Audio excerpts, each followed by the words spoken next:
तो भाई इस वीडियो में हम आप लोगों को व्यवहारिक हिंदी हिंदी का या हिंदी ए आप बोल सकते हो इस सब्जेक्ट के भाई टोटल आप लोगों को 7 से 8 इंपॉर्टेंट क्वेश्चन और आंसर करवाने वाले हैं जो आप लोगों के एग्जाम में आएंगे ही आएंगे। इस चीज की मैं गारंटी देता हूँ। ये जो सब्जेक्ट है भाई ये ऑल कोर्सेज में होता है, किसी को 3rd सेमेस्टर में मिलता है तो किसी को 4th सेमेस्टर में मिलता है। सिलेबस वगैरह आप लोग देख सकते हो भाई अपनी स्क्रीन पे। इसमें भाई सिलेबस में आप लोगों की 2 यूनिट दी गई हैं और उनके अंदर भाई आप लोगों को जो है 3 चैप्टर दिए गए हैं। यही आप लोगों का लेटेस्ट सिलेबस है।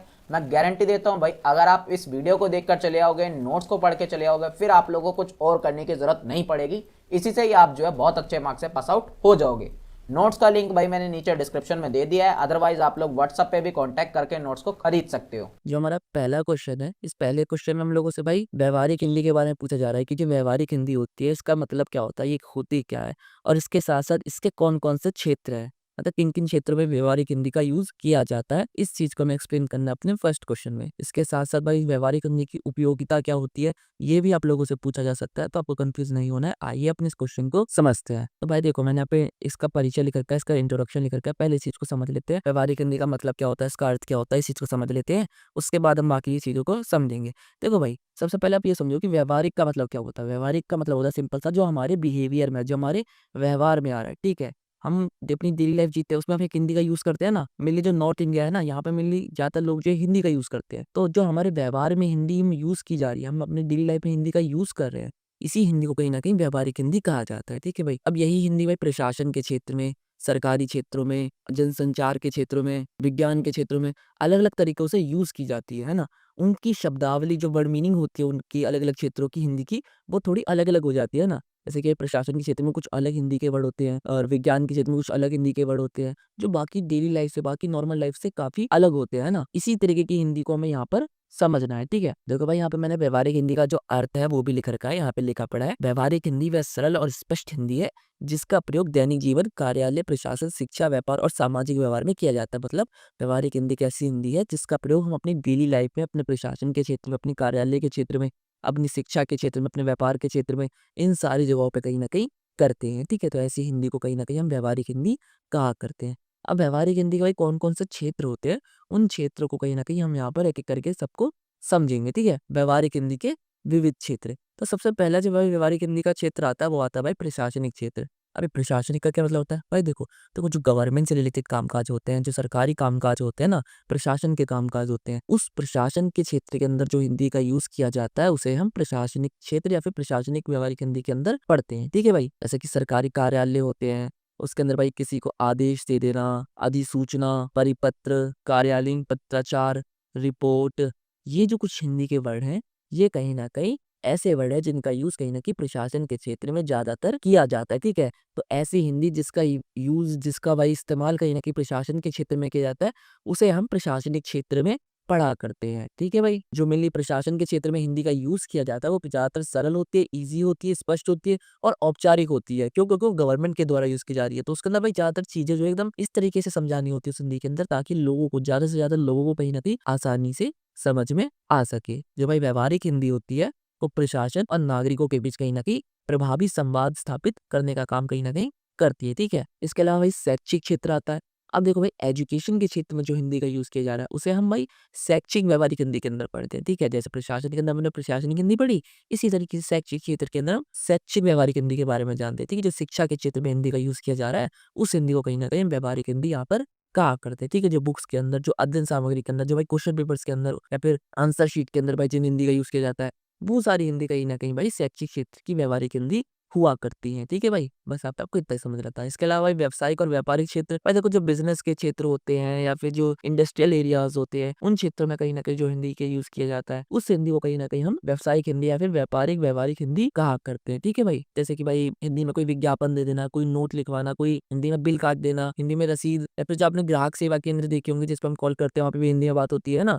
तो इस तरीके की मतलब जो भी कहीं न कहीं बिज़नेस से रिलेटेड जो भी क्षेत्र होते हैं, उन क्षेत्र में जब हिंदी का यूज़ किया जाता है, तो उसी हिंदी को कहीं न कहीं हम व्यावसायिक या फिर व्यापारिक क्षेत्र की हिंदी कहा करते हैं। ठीक है, अब आता है भाई जनसंचार का क्षेत्र। भाई देखो, जनसंचार का सिंपल सा मतलब होता है कि जो संचार है, जो संवाद है, वो ज्यादा से ज्यादा लोगों के साथ एक साथ करना है। ठीक है, इस प्रक्रिया को हम जनसंचार कहते हैं, जिसके अंदर बहुत सारे लोगों को एक साथ हम कोई मैसेज, अपना कोई एक साथ संदेश देते हैं। तो अब इस क्षेत्र में, जनसंचार के क्षेत्र में कहीं ना कहीं जो हिंदी का यूज होता है, वो भी एक व्यवहारिक हिंदी का ही पार्ट होता है। ठीक है, लाइक पत्रिकाओं के माध्यम से, समाचार पत्रों के माध्यम से, रेडियो के माध्यम से, टेलीविजन के माध्यम से, सोशल मीडिया के माध्यम से, या फिर कोई भी डिजिटल मंच के माध्यम से, जब हम अपनी हिंदी का प्रचार, मतलब अपनी हिंदी भाषा, अपने मैसेजों को, अपने संदेशों को कहीं ना कहीं दूसरे लोगों तक पहुंचाते हैं, तो उसमें जो हम हिंदी यूज करते हैं वो भी हमारी व्यवहारिक हिंदी होती है, और कहीं ना कहीं वो जनसंचार क्षेत्र के अंदर आती है। ठीक है, इसके अलावा सामाजिक एवं सांस्कृतिक क्षेत्र। देखो भाई, सामाजिक और सांस्कृतिक जीवन में व्यवहारिक हिंदी लोगों को जोड़ने का कार्य कहीं ना कहीं करती है। सभाओं के अंदर, भाषणों के अंदर, गोष्ठियों के अंदर, गोष्ठी भाई एक सिंपल सी मीटिंग्स होती है जिसमें बड़े बड़े विद्वान लोग आपस में बैठ के बातें या फिर चर्चा करते हैं किसी टॉपिक के ऊपर। ठीक है, तो गोष्ठियों के अंदर, सांस्कृतिक कार्यक्रमों के अंदर, पारिवारिक संवादों के अंदर, सामाजिक पत्राचार में इसका यूज कहीं ना कहीं, व्यवहारिक हिंदी कहीं ना कहीं बहुत ज्यादा किया जाता है। ठीक है भाई, ये जो भाषा होती है, ये समाज में आपसी समझ और सहयोग बढ़ाने का काम कहीं ना कहीं करती है। इसके अलावा और कौन सा क्षेत्र है, तो न्यायिक क्षेत्र। पर देखो, न्यायिक क्षेत्र क्या होता है, तो भाई जो भी कानूनी न्यायालय होते हैं, ज्यादातर आपको पता होगा ना, न्यायालय होते हैं, कोर्ट होते हैं, उसमें जो हिंदी का यूज किया जाता है, वो भाई कहीं ना कहीं न्यायिक क्षेत्र के अंदर आती है। ठीक है, तो न्यायिक क्षेत्र के अंदर व्यवहारिक हिंदी आती है। न्यायिक क्षेत्र वो होते हैं जो कहीं ना कहीं न्यायालय हो गए, कोर्ट हो गए, विधि से रिलेटेड जो भी जगह हो गई है ना, जहाँ पे आपको न्याय मिलता हो, ऐसी जगहों पे जो हिंदी यूज की जाती है, उसे हम न्यायिक क्षेत्र के अंदर पढ़ते हैं। तो भाई ये आपके 6 क्षेत्र थे व्यवहारिक हिंदी के, जब हमने यहाँ पर समझ लिया कौन कौन से क्षेत्र थे। ठीक है भाई, इसके बाद आता है भाई व्यवहारिक हिंदी की उपयोगिता। ये जो व्यवहारिक हिंदी, इसकी क्या जरूरत है मेरे भाई, ये इतना इंपॉर्टेंट क्यों है ना, इसकी महत्व क्या है, ये चीज यहाँ पर हम समझने वाले हैं। तो भाई सबसे पहला पॉइंट आता है भाई हमारा दैनिक जीवन में उपयोगिता। भाई जो हमारी डेली लाइफ में, देखो व्यवहारिक हिंदी होती है कौन सी हिंदी है, जो हमारे डेली व्यवहार में आ रही है ना, हमारे व्यवहार में जो हिंदी आ रही है उसी को हम व्यवहारिक हिंदी कहते हैं। अब हमारी दैनिक जीवन में, हमारी डेली लाइफ में व्यवहारिक हिंदी का तो भाई बहुत ज्यादा इंपॉर्टेंस बढ़ जाता है। क्यों बढ़ जाता है, क्योंकि हम डेली लाइफ में हिंदी का यूज करेंगे ना, हमारे व्यवहार में वही हिंदी तो आएगी। तो कहीं ना कहीं आपके दैनिक जीवन में व्यवहारिक हिंदी का बहुत ज्यादा इंपॉर्टेंट, बहुत ज्यादा रोल जो है वो होता है, क्योंकि घर के अंदर, समाज के अंदर, बाजार के अंदर, यात्रा के दौरान हमें लोगों से बातचीत करने के लिए कहीं ना कहीं भाषा की जरूरत है, और जो हिंदी है वही हमारी व्यवहारिक भाषा, उसी को हम ज्यादा यूज करते हैं। तो ऐसे में कहीं ना कहीं हमारे दैनिक जीवन के अंदर व्यवहारिक हिंदी का यूज जो है वो बहुत ज्यादा हो जाता है। ठीक है भाई, इसके बाद भाई प्रशासनिक क्षेत्र में उपयोगिता। और देखो, प्रशासनिक क्षेत्र में व्यवहारिक हिंदी बहुत ज्यादा इंपॉर्टेंट रोल अपना निभाती है, क्योंकि जो सरकारी कार्यालय होते हैं उसके अंदर आदेश पत्र हो गए, परिपत्र हो गए, अधिसूचना हो गई, रिपोर्ट हो गई, नोटशीट हो गई, पत्राचार हो गए, मेनली इसी भाषा में तैयार किए जाते हैं। क्यों, क्योंकि जो ज्यादातर जनता है, ज्यादातर जो लोग हैं, वो इसी भाषा को समझते हैं। ऐसे में अपनी नीतियों को, अपनी पॉलिसी को जनता तक पहुंचाने के लिए कहीं ना कहीं ज्यादातर चीजें जो हिंदी में ही प्रशासन द्वारा चलाई जाती है ना। इसके अलावा भाई शैक्षिक क्षेत्र में उपयोगिता। और देखो, शिक्षा के क्षेत्र में व्यवहारिक हिंदी का प्रयोग कहीं ना कहीं ज्ञान को, नॉलेज को इजी बनाने के लिए और कहीं ना कहीं अट्रैक्टिव बनाने के लिए बहुत ज्यादा इंपॉर्टेंट रोल निभाता है। ठीक है, जो हमारी बुक्स हो गई, जो हमारे क्वेश्चन पेपर हो गए, जो हमारी आंसर शीट हो गई, इनके अंदर कहीं ना कहीं हिंदी का यूज किया जाता है। क्यों, क्योंकि हिंदी जो है, एक तो भाई देखो सबकी ज्यादातर मातृभाषा होती है, क्योंकि नॉर्थ इंडिया से जो ज्यादातर लोग हैं उनकी मातृभाषा हिंदी होती है ना, वो ज्यादातर हिंदी आसानी से सीखते हैं और उनको मतलब हिंदी समझ में भी आती है इतनी ईजिली। ठीक है, तो ऐसे में भाई कोई भी चीज के बारे में समझाना, किसी भी चीज के बारे में बताने में हिंदी जो है बहुत इंपॉर्टेंट भूमिका अपनी निभा सकती है, क्योंकि लोगों को हिंदी समझ में आती है और हिंदी में कहीं ना कहीं चीजें समझाने कहीं ना कहीं उन लोगों को आसानी होती है। तो ऐसे में हिंदी जो है शिक्षा के क्षेत्र में कहीं ना कहीं अपना बहुत बड़ा रोल जो है वो निभाती है। इसके अलावा भाई व्यापार एवं व्यवसाय में उपयोगिता। वह देखो, व्यापार और व्यवसाय के क्षेत्र में व्यवहारिक हिंदी का प्रयोग अत्यंत उपयोगी है। अत्यंत उपयोगी क्या भाई, तो देखो विज्ञापन हो गए, व्यावसायिक पत्राचार हो गए, अनुबंध हो गए, बिल हो गए, रसीद हो गई, ग्राहक सेवा हो गए, ये सारी चीजें कहीं ना कहीं हिंदी में अब अवेलेबल है। आज के समय में, आज के समय हम ग्राहक सेवा केंद्र पर भाई हिंदी में बात कर सकते हो, जो बिल बनते हैं वो भी हिंदी में बन सकते हैं, व्यावसायिक पत्राचार हो गए, ये सारी चीजें, विज्ञापन हो गए, ये सारी चीजें आज के समय में हिंदी में बन जाती है। और ये सारी चीजें ना कहीं जनता को, लोगों को अट्रैक्ट करती है। क्यों अट्रैक्ट करती है, क्योंकि हिंदी जो मेनली लोगों को समझ में आती है। अब ऐसे क्षेत्र में, ऐसे एरिया में इंग्लिश में कोई बैनर लगा दे, इंग्लिश में कोई विज्ञापन लगवा दे, यहाँ पे लोगों को इंग्लिश आती नहीं है, तो क्या उन्हें समझ में आएगा, नहीं आएगा भाई, तो उससे कहीं ना कहीं अट्रैक्ट होंगे ही नहीं, है ना। तो ऐसे में हिंदी जो है एक ऐसी भाषा हो जाती है जो कहीं ना कहीं ज्यादातर लोगों को आपस में कनेक्ट करती है ना।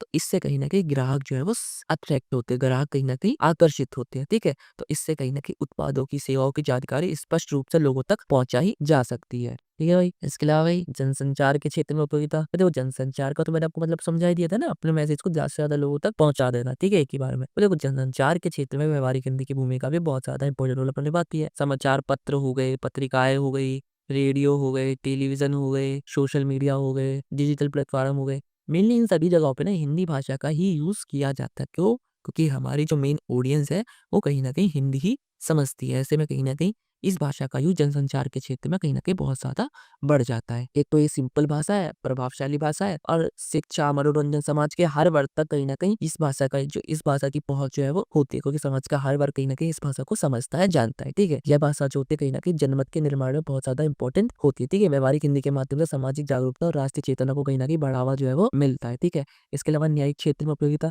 तो देखो जो न्यायिक काम होते हैं, न्यायालय वाले काम होते हैं, उन जगहों पे कहीं न कहीं व्यावहारिक हिंदी का यूज़ किया जाता है, एक तो, है ना? इसके साथ-साथ जो न्याय से रिलेटेड जो भी चीज़ें होती हैं, वो काफ़ी ईज़ी बन जाती है जब चीज़ें कहीं न कहीं हिंदी में यूज़ की जाती है। याचिकाएँ हो गई, आवेदन हो गए, बयान हो गए, आदेश हो गया, निर्णय हो गए, ये सारी चीज़ें कहीं न कहीं अब न्यायिक क्षेत्र में हिंदी में यूज़ की जाती है। हिंदी में सारी चीज़ें डिसीज़न लिए जाते हैं। तो ऐसे में क्या होता है, जो लोग हैं, जिन लोगों के साथ न्यायिक प्रक्रिया चल रही है, उन लोगों को भी चीज़ें समझने में आसानी हो जाती है। जैसे मान लो भाई कोई गाँव का इलाका, कोई पिछड़ा इलाके का कोई व्यक्ति न्यायालय में आया, अब उसके सामने सारी चीज़ें भाई इंग्लिश में चल रही है। उसे समझ में आ ही नहीं रहा है भाई कि यहाँ पे चीज़ें चल क्या रही है, मुझे, है ना? उसे तो कुछ पता लग ही नहीं रहा है ना, कि क्या फैसला सुनाया, क्या चीज़ें हुई, क्या रिपोर्ट है ना? इसको समझ में नहीं आता। तो ऐसा में इसकी जगह अगर हिंदी में सारी चीज़ें चलें, तो कहीं न कहीं उस व्यक्ति को भी समझने में आसानी हो जाएगी, उस व्यक्ति को कहीं न कहीं समझने में आसानी हो जाएगी। इससे क्या होता है, जो न्यायिक प्रक्रिया होती है, सही तरीके से कहीं न कहीं उसके अंदर पारदर्शिता देखने को मिल जाती है, ठीक है? इससे कहीं न कहीं जनता के बीच में, न्यायाधीश के बीच में, वकील के बीच में जो एक संवाद है, वो सही तरीके से चलता है। इसके अलावा सामाजिक एवं सांस्कृतिक क्षेत्र में उपयोगिता, तो भाई देखो, सामाजिक और सांस्कृतिक जीवन में व्यावहारिक हिंदी लोगों को जोड़ने का कहीं न कहीं कार्य करती है। हम सारे लोग कहीं न कहीं कनेक्ट हो पा रहे हैं, आपस में जुड़ पा रहे हैं। किस वजह से? हिंदी की वजह से, व्यावहारिक हिंदी की वजह से। क्यों? क्योंकि अगर हिंदी क्या एक भाषा है, एक ऐसी भाषा है जो कहीं न कहीं ज़्यादा से ज़्यादा लोगों को जोड़ने का काम करती है ना? तो कहीं न कहीं जो व्यावहारिक हिंदी है वो कहीं न कहीं सामाजिक क्षेत्र में, सांस्कृतिक क्षेत्र में हम लोगों को जोड़ने का काम कहीं न कहीं कर रही है। ये जो भाषा है कहीं न कहीं समाज के अंदर एकता, सहयोग और सद्भाव बढ़ाने का काम भी करती है, ठीक है? सरल हिंदी से विचारों का सहज आदान-प्रदान जो है वो कहीं न कहीं संभव जो है वो हो पाता है, ठीक है? इसी की वजह से कहीं न कहीं सांस्कृतिक मूल्य, परंपराओं और सामाजिक चेतना का जो संरक्षण है वो आज के समय में भी किया जा सका है। इसके बाद लास्ट आता है हमारा तकनीक एवं डिजिटल क्षेत्र में उपयोग। मैं देखो आज के समय टेक्नोलॉजी के क्षेत्र में या फिर डिजिटल क्षेत्रों के अंदर कहीं न कहीं हिंदी का यूज़ भी होने लगा है। जैसे बहुत सारे टेक्निकल वर्ड होते हैं जिनको हिंदी में भी अब समझे जाने लगा है, ठीक है? मोबाइल ऐप हो गया, वेबसाइट हो गया, ईमेल हो गया, ऑनलाइन फॉर्म हो गया, सरकारी पोर्टल हो गए। इन सारी जगहों पे हिंदी का यूज़ किया जा सकता है ना। आप सरकारी फॉर्म भर लो या फिर ऑनलाइन फॉर्म भर लो या फिर कोई भी सरकारी पोर्टल खोल लो, ईमेल खोल लो, अब वहाँ पे हिंदी का यूज़ वो बेझिझक कर सकते हो ना। तो कहीं न कहीं तकनीकी और डिजिटल क्षेत्र में भी हिंदी का जो यूज़ है वो कहीं न कहीं बहुत ज़्यादा बढ़ा है। तो बस भाई, बस यही आपके 8 पॉइंट है इसकी उपयोगिता के, है ना? लास्ट में आप लोगों को एक निष्कर्ष ऐड कर देना है। आप लोगों का क्वेश्चन यहाँ पे कंप्लीट जो है वो हो जाता है। आई होप आपको सारी चीज़ समझ में आ गई होंगी। हमारा जो सेकंड क्वेश्चन है, इस क्वेश्चन में हम लोगों से भाई बैंकों में जो यूज़ होती है हिंदी, उस हिंदी के बारे में यहाँ पर समझाना है। इसके साथ-साथ भाई उस हिंदी की आज के समय में क्या समस्याएँ हैं, उन वर्तमान समस्याओं के बारे में बताना है। बैंकों में प्रयोग होने वाली हिंदी की वर्तमान में क्या स्थिति है, क्या समस्याएँ हैं, उन चीज़ों के बारे में यहाँ पर हमें समझाना है। ठीक है भाई? तो एक-एक करके सारी चीज़ों को यहाँ पर हम अच्छे से समझेंगे। आइए समझते हैं अपने इस क्वेश्चन को। सबसे पहले हम इसका इंट्रोडक्शन देखेंगे, इसका परिचय देखेंगे, ठीक है? मैंने आपको सबसे पहले यही समझाया था कि जो बैंकों में प्रयोग होने वाली हिंदी, इसका मतलब क्या हो गया? देखो, आप सभी बैंक जाते हो, है ना? बैंक में कहीं न कहीं आपका काम पड़ते होगा, सभी जाते होगे। वहाँ पे आप लोगों ने ध्यान दिया होगा भाई, जो भी वाले फॉर्म होते हैं, जो भी बैंक से रिलेटेड फॉर्म होते हैं ना, पैसे निकालने के, पैसे डालने के, केवाईसी कराने के, या इसके अलावा जो भी फॉर्म होते हैं, वो सारे कहीं न कहीं हिंदी में भी अवेलेबल होते हैं, है ना? होते नहीं होते? होते हैं, अवेलेबल है ना? तो ऐसे में जो बैंक के अंदर भाई जो कहीं न कहीं हिंदी का यूज़ किया जा रहा है, जो बैंक से रिलेटेड कामकाज है, उनके अंदर कहीं न कहीं जो हिंदी का यूज़ किया जा रहा है, उसी हिंदी को कहीं न कहीं बैंक में प्रयोग होने वाली हिंदी कहा जाता है, ठीक है भाई? जो बैंक है भाई, आज के समय में आपको पता है एक आर्थिक व्यवस्था है जिसके ज़रिए कहीं न कहीं जनता उस बैंक से पैसे ले सकती है, पैसे उसमें जमा करा सकती है, ब्याज ले सकती है, उससे लोन ले सकती है ना? ये सारी चीज़ें कहीं न कहीं बैंकों के द्वारा प्रोवाइड कराई जाती है। तो ऐसे में उस बैंक के अंदर भाई जो हिंदी यूज़ की जा रही है बैंक द्वारा, उस हिंदी को यहाँ पर हमें समझना है, ठीक है भाई? पहले तो आप लोगों को पता ही है भारत कैसा एक देश है, एक विविधताओं से भरा देश है ना? भारत के अंदर अलग-अलग भाषाएँ बोली जाती है। यहाँ पे अलग-अलग कल्चर के लोग रहते हैं, अलग-अलग धर्म के लोग रहते हैं, अलग-अलग जाति के लोग रहते हैं। सबकी अलग-अलग संस्कृति, सबकी अलग-अलग भाषाएँ, अलग-अलग बोलियाँ भी है सबके पास अपनी-अपनी, है ना? तो ऐसे में भाई इन सभी लोगों को आपस में करेक्ट करने के लिए, इन सभी लोगों को आपस में जोड़ने के लिए एक ऐसी भाषा तो चाहिए थी, जो भाषा कहीं न कहीं सभी लोगों को जोड़े, है ना? तो ऐसे में जो एक हिंदी भाषा, यही एक भाषा है जो कहीं न कहीं ज़्यादा से ज़्यादा लोगों को आपस में कनेक्ट करने का काम करती है। तो इसलिए कहीं न कहीं बैंकों के अंदर भी हिंदी भाषा का यूज़ जो है वो किया जाता है, ठीक है? हिंदी क्यों है? क्योंकि हिंदी जो है कहीं न कहीं आम लोगों को, जो नॉर्मल लोग होते हैं, आम लोग होते हैं, उनको कहीं न कहीं समझ में आती है। तो ऐसे में कहीं न कहीं हिंदी का यूज़ जो है वो बैंकों के अंदर भी किया जाता है। बाकी मैंने भाई बैंकों में प्रयोग होने वाली हिंदी का मतलब आपको बता ही दिया है, ठीक है? अब हम भाई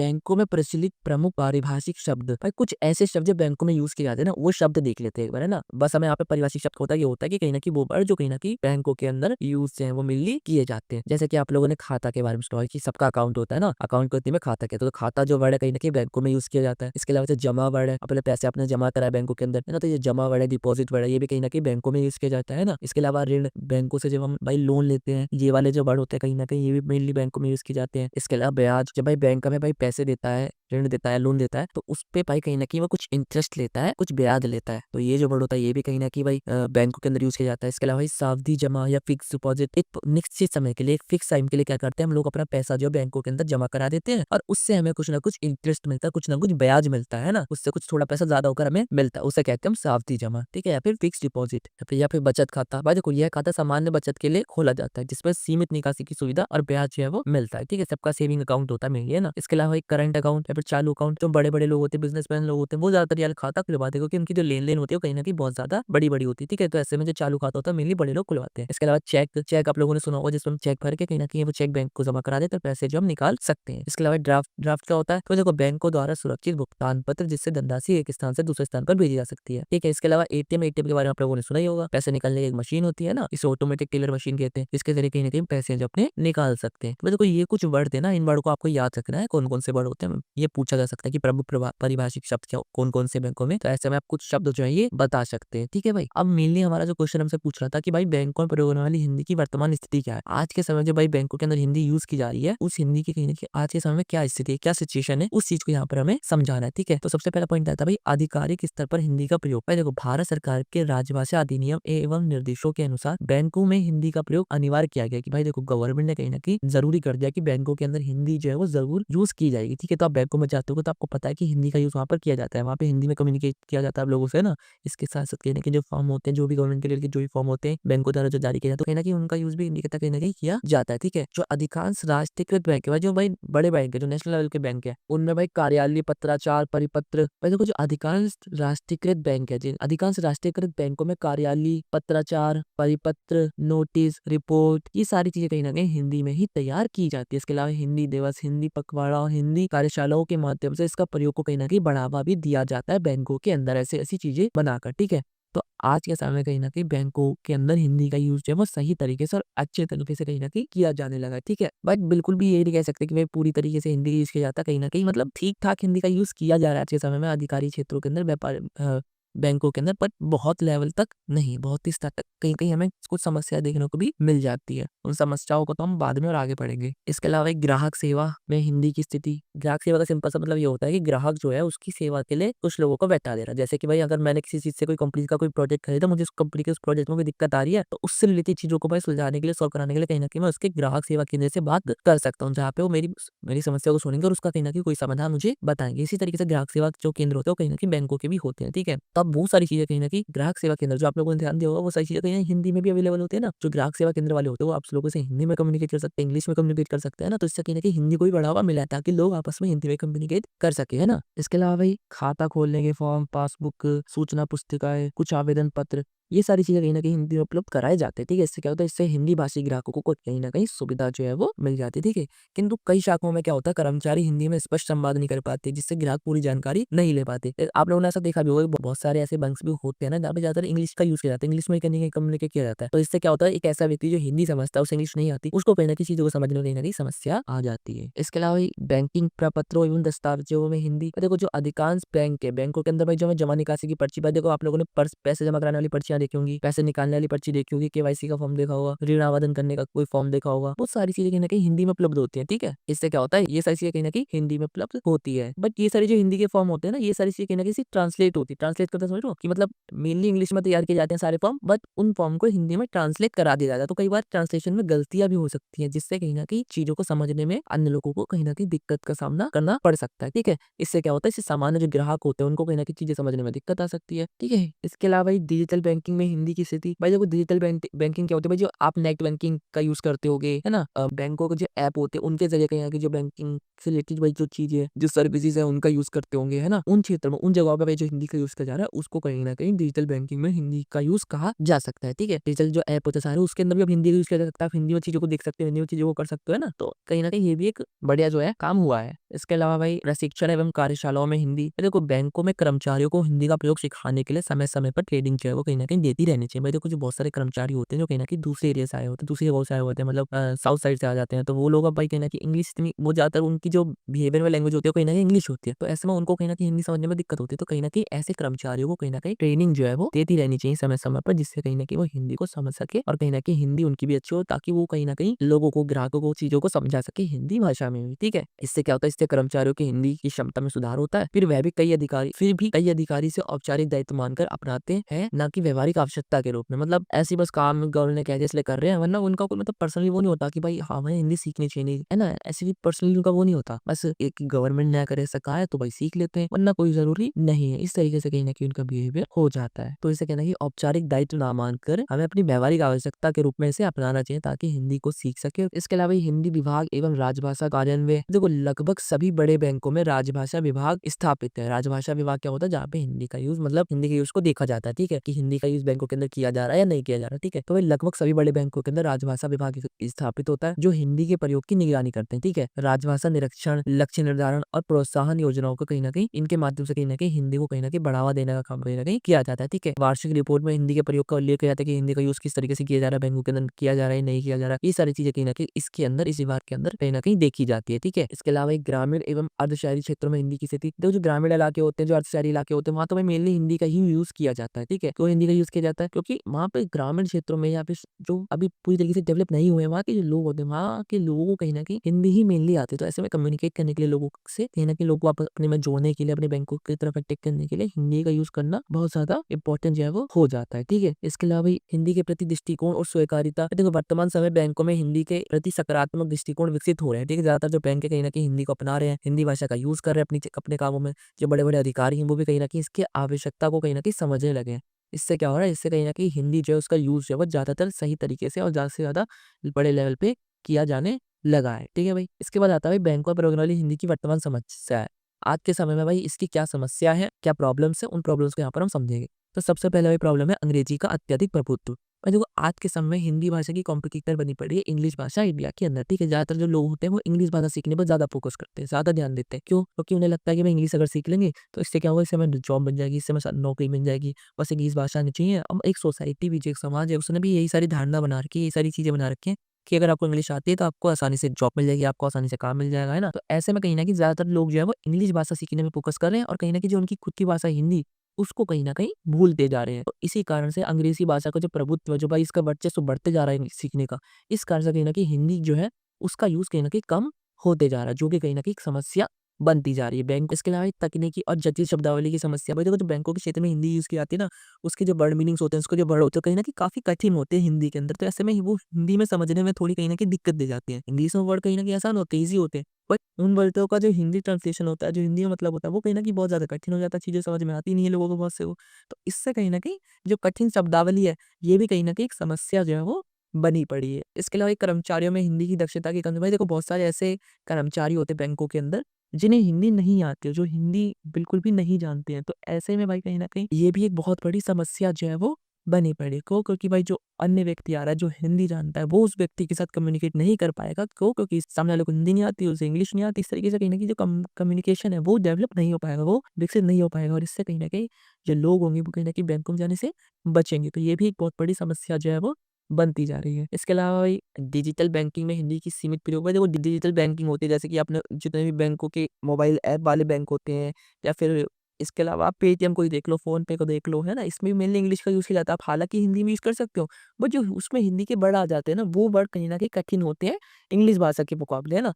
तो ऐसे में कहीं न कहीं ये भी एक बहुत बड़ी समस्या जो है वो बन रही है, ठीक है?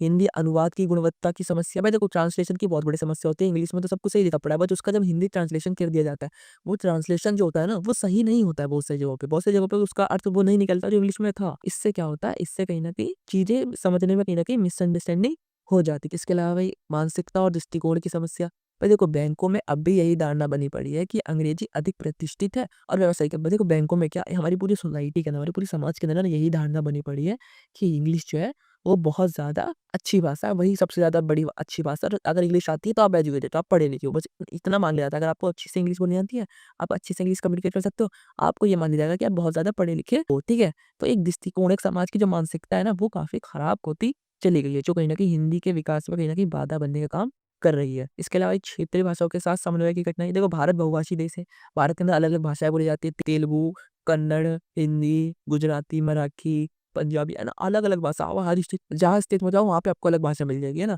तो इस तरीके से भारत जो है बहुभाषी देश है ना? कई राज्यों में हिंदी के साथ-साथ स्थानीय भाषाओं का भी यूज़ किया जाता है। ऐसे बैंक भी कभी-कभी हिंदी और क्षेत्रीय भाषाओं के बीच संतुलन नहीं बना पाते, क्यों? क्योंकि उस बैंक, देखो गवर्नमेंट ने कह रखा है कि भाई हिंदी भाषा का यूज़ करना है आपको, है ना? बैंकों के अंदर इंग्लिश के साथ-साथ।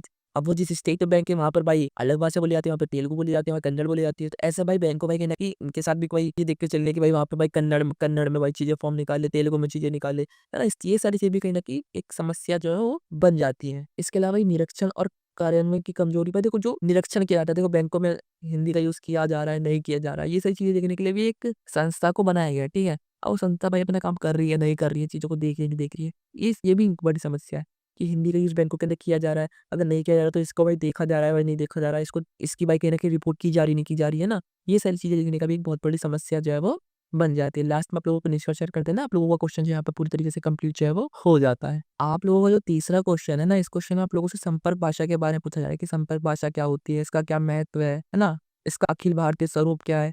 इन सारी चीज़ों के बारे में आपको यहाँ कहीं न कहीं इस क्वेश्चन के अंदर समझाना है, ठीक है भाई? आइए अपने इस क्वेश्चन को समझते हैं बहुत ही ईज़ी वे में। सबसे पहले हम इसका भाई परिचय देखेंगे और इसका मतलब समझ लेंगे, ये संपर्क भाषा है ना, ये है क्या? ये कौन-सी भाषा है? देखो, संपर्क भाषा एक ऐसी भाषा को कहा जाता है जो कहीं न कहीं ज़्यादा से ज़्यादा लोगों के बीच में संपर्क को स्थापित करती है, ज़्यादा से ज़्यादा लोगों को आपस में जोड़ने का काम कहीं न कहीं करती है, ठीक है? ऐसी भाषा को हम संपर्क भाषा कहते हैं। तो भाई देखो, भारत के अंदर कौन है संपर्क भाषा? तो हिंदी एक संपर्क भाषा है, और अगर नेशनल लेवल, इंटरनेशनल लेवल पे देखा जाए तो इंग्लिश एक संपर्क भाषा है ना? तो हमें यहाँ पे हिंदी के बारे में पढ़ना है, ठीक है? तो हिंदी जो है ना, एक संपर्क भाषा है। संपर्क भाषा कैसे?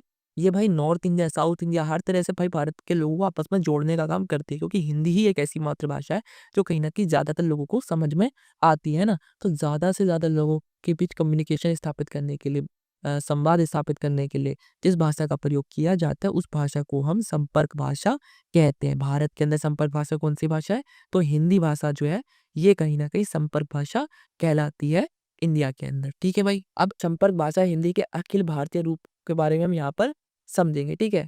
अखिल भारतीय रूप का मतलब होता है पूरे भारत के स्तर पे हिंदी को हम यहाँ पर समझेंगे कि पूरे भारत के स्तर पे, पूरे भारत के स्तर पे मतलब नॉर्थ इंडिया, साउथ इंडिया, है ना? इन सभी जगहों पे हिंदी का यूज़ किस प्रकार से हो रहा है और हिंदी का इसमें क्या महत्व है, तो या फिर हिंदी का अखिल भारतीय रूप है क्या? इस चीज़ को यहाँ पर हम समझने वाले हैं, ठीक है?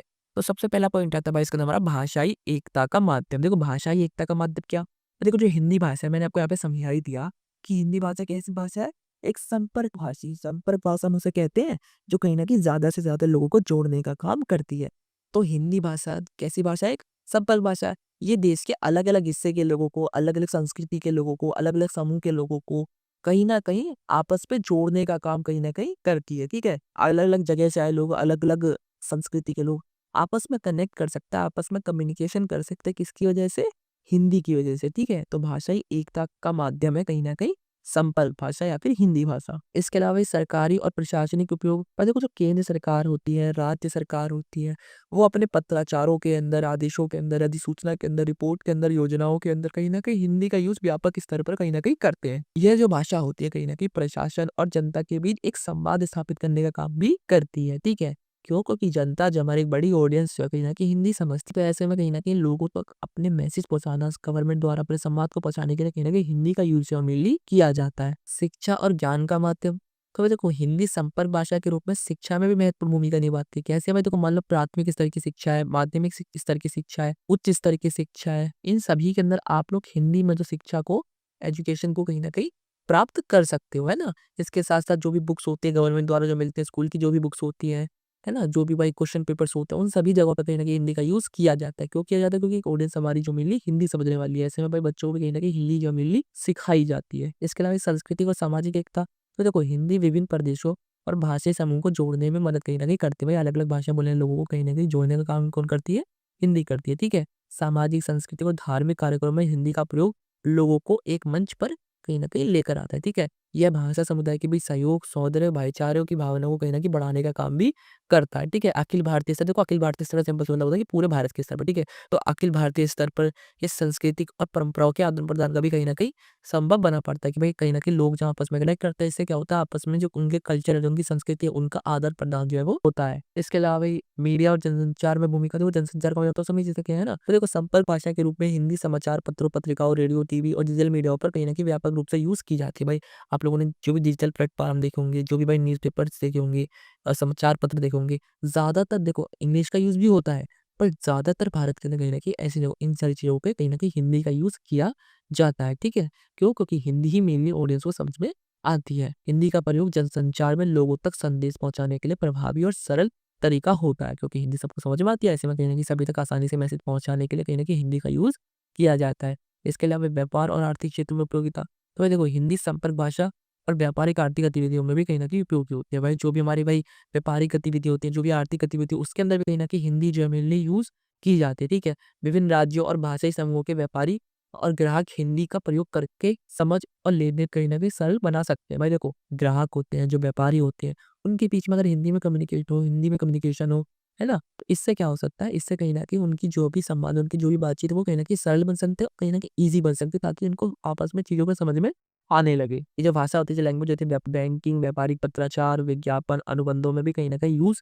की जाती है, ठीक है? इसके अलावा डिजिटल और तकनीकी क्षेत्र में प्रयोग, भाई देखो डिजिटल क्षेत्रों के अंदर, तकनीकी क्षेत्रों के अंदर भी आज के समय में हिंदी का यूज़ है वो बड़े लेवल पे, अच्छे लेवल पे किया जाने लगा है। टेक्नोलॉजी से रिलेटेड जो क्षेत्र हो गए, जो भी डिजिटल प्लेटफ़ॉर्म हो गए, उन सभी जगहों पे कहीं न कहीं हिंदी का यूज़ जो है वो किया जाने लगा है। ठीक है? इसके अलावा राष्ट्रीय एकता और पहचान में योगदान, भाई देखो संपर्क भाषा के रूप में हिंदी देश की एकता, अखंडता को कहीं न कहीं मजबूत करती है। क्यों? क्योंकि सभी लोगों को जोड़ने का काम करती है। इससे क्या होता है, सभी लोगों के विचारों का आदान-प्रदान जो है इस भाषा के ज़रिए ज़्यादा से ज़्यादा लोगों तक हो सकता है। ठीक है? विभिन्न भाषाई समूह के बीच संवाद के माध्यम से आपसी समझ और सहयोग को कहीं न कहीं बढ़ाने का काम करती है हिंदी भाषा। ठीक है? हिंदी का प्रयोग प्रशासन, शिक्षा, मीडिया, सामाजिक कार्यक्रमों में एक भाषा के रूप में कहीं न कहीं होता रहा है। ठीक है? यह केवल संवाद का माध्यम नहीं है, बल्कि राष्ट्रीय पहचान और सांस्कृतिक समरसत्ता को कहीं न कहीं मजबूत करने का काम भी करता है। इसके बाद नेक्स्ट टॉपिक आता है हमारा संपर्क भाषा के रूप में हिंदी का महत्व। अब हिंदी का क्या इंपॉर्टेंस है संपर्क भाषा के रूप में, ठीक है? तो भाई विभिन्न समूहों के बीच संवाद का साधन, देखो अलग-अलग समूह जो अलग-अलग भाषा बोलते हैं, वो सारे समूह आपस में बातचीत कर सकते हैं, आपस में कनेक्ट कर सकते हैं, कम्युनिकेशन कर सकते हैं, किसके ज़रिए?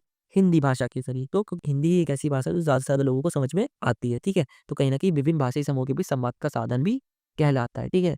इसके अलावा भाई राष्ट्रीय एकता और अखंडता में योगदान, भाई देखो राष्ट्रीय एकता कैसे? तो देखो जैसे ज़्यादा से ज़्यादा लोगों को भाई हिंदी समझ में आती है, ज़्यादा से ज़्यादा लोग हिंदी में चीज़ों को समझ सकते हैं, अपनी कम्युनिकेशन कर सकते हैं, तो कहीं न कहीं ये ज़्यादा से ज़्यादा लोगों को जोड़ने का काम कर रही है। जब एकता होती है तो ही हमारी अखंडता भी होती है। तो एकता का काम कैसे कर रही है हिंदी भाषा? कि ज़्यादा से ज़्यादा लोगों की समस्या को समझ सकती है, ज़्यादा से ज़्यादा लोग एक-दूसरे की बात को समझ सकते हैं। इससे कहीं न कहीं ज़्यादातर लोग आपस में जुड़ सकते हैं, कनेक्ट कर सकते हैं। इससे क्या होता है? इससे ही हमारी एकता, अखंडता जो है वो मजबूत होती है। इसके अलावा भाई प्रशासन और सरकारी कार्यों में उपयोगिता, तो भाई देखो जब केंद्र सरकार होती है, जो राज्य सरकार होती है, तो जो गवर्नमेंट होती है, वो ज़्यादातर चीज़ें भाई अपनी पॉलिसीज़ हो गई, अपनी नीतियाँ हो गई, कहीं न कहीं हिंदी भाषा में लोगों तक लेकर आती है, ताकि जो लोग हैं, जो जनता है, वो उन सारी चीज़ों को समझ सके, वो नीतियों को, उन पॉलिसी को समझ सके और कहीं न कहीं गवर्नमेंट का सहयोग करे, ठीक है? हिंदी के माध्यम से नागरिक सरकारी नियमों और नीतियों आसानी से समझ सकता है, क्योंकि हिंदी जो है ना समझ में आती है आसानी से लोगों को, है ना? तो ऐसे में उन नीतियों को भाई जनता समझ सके, इसलिए कहीं न कहीं जो गवर्नमेंट होती है, जो सरकार होती है,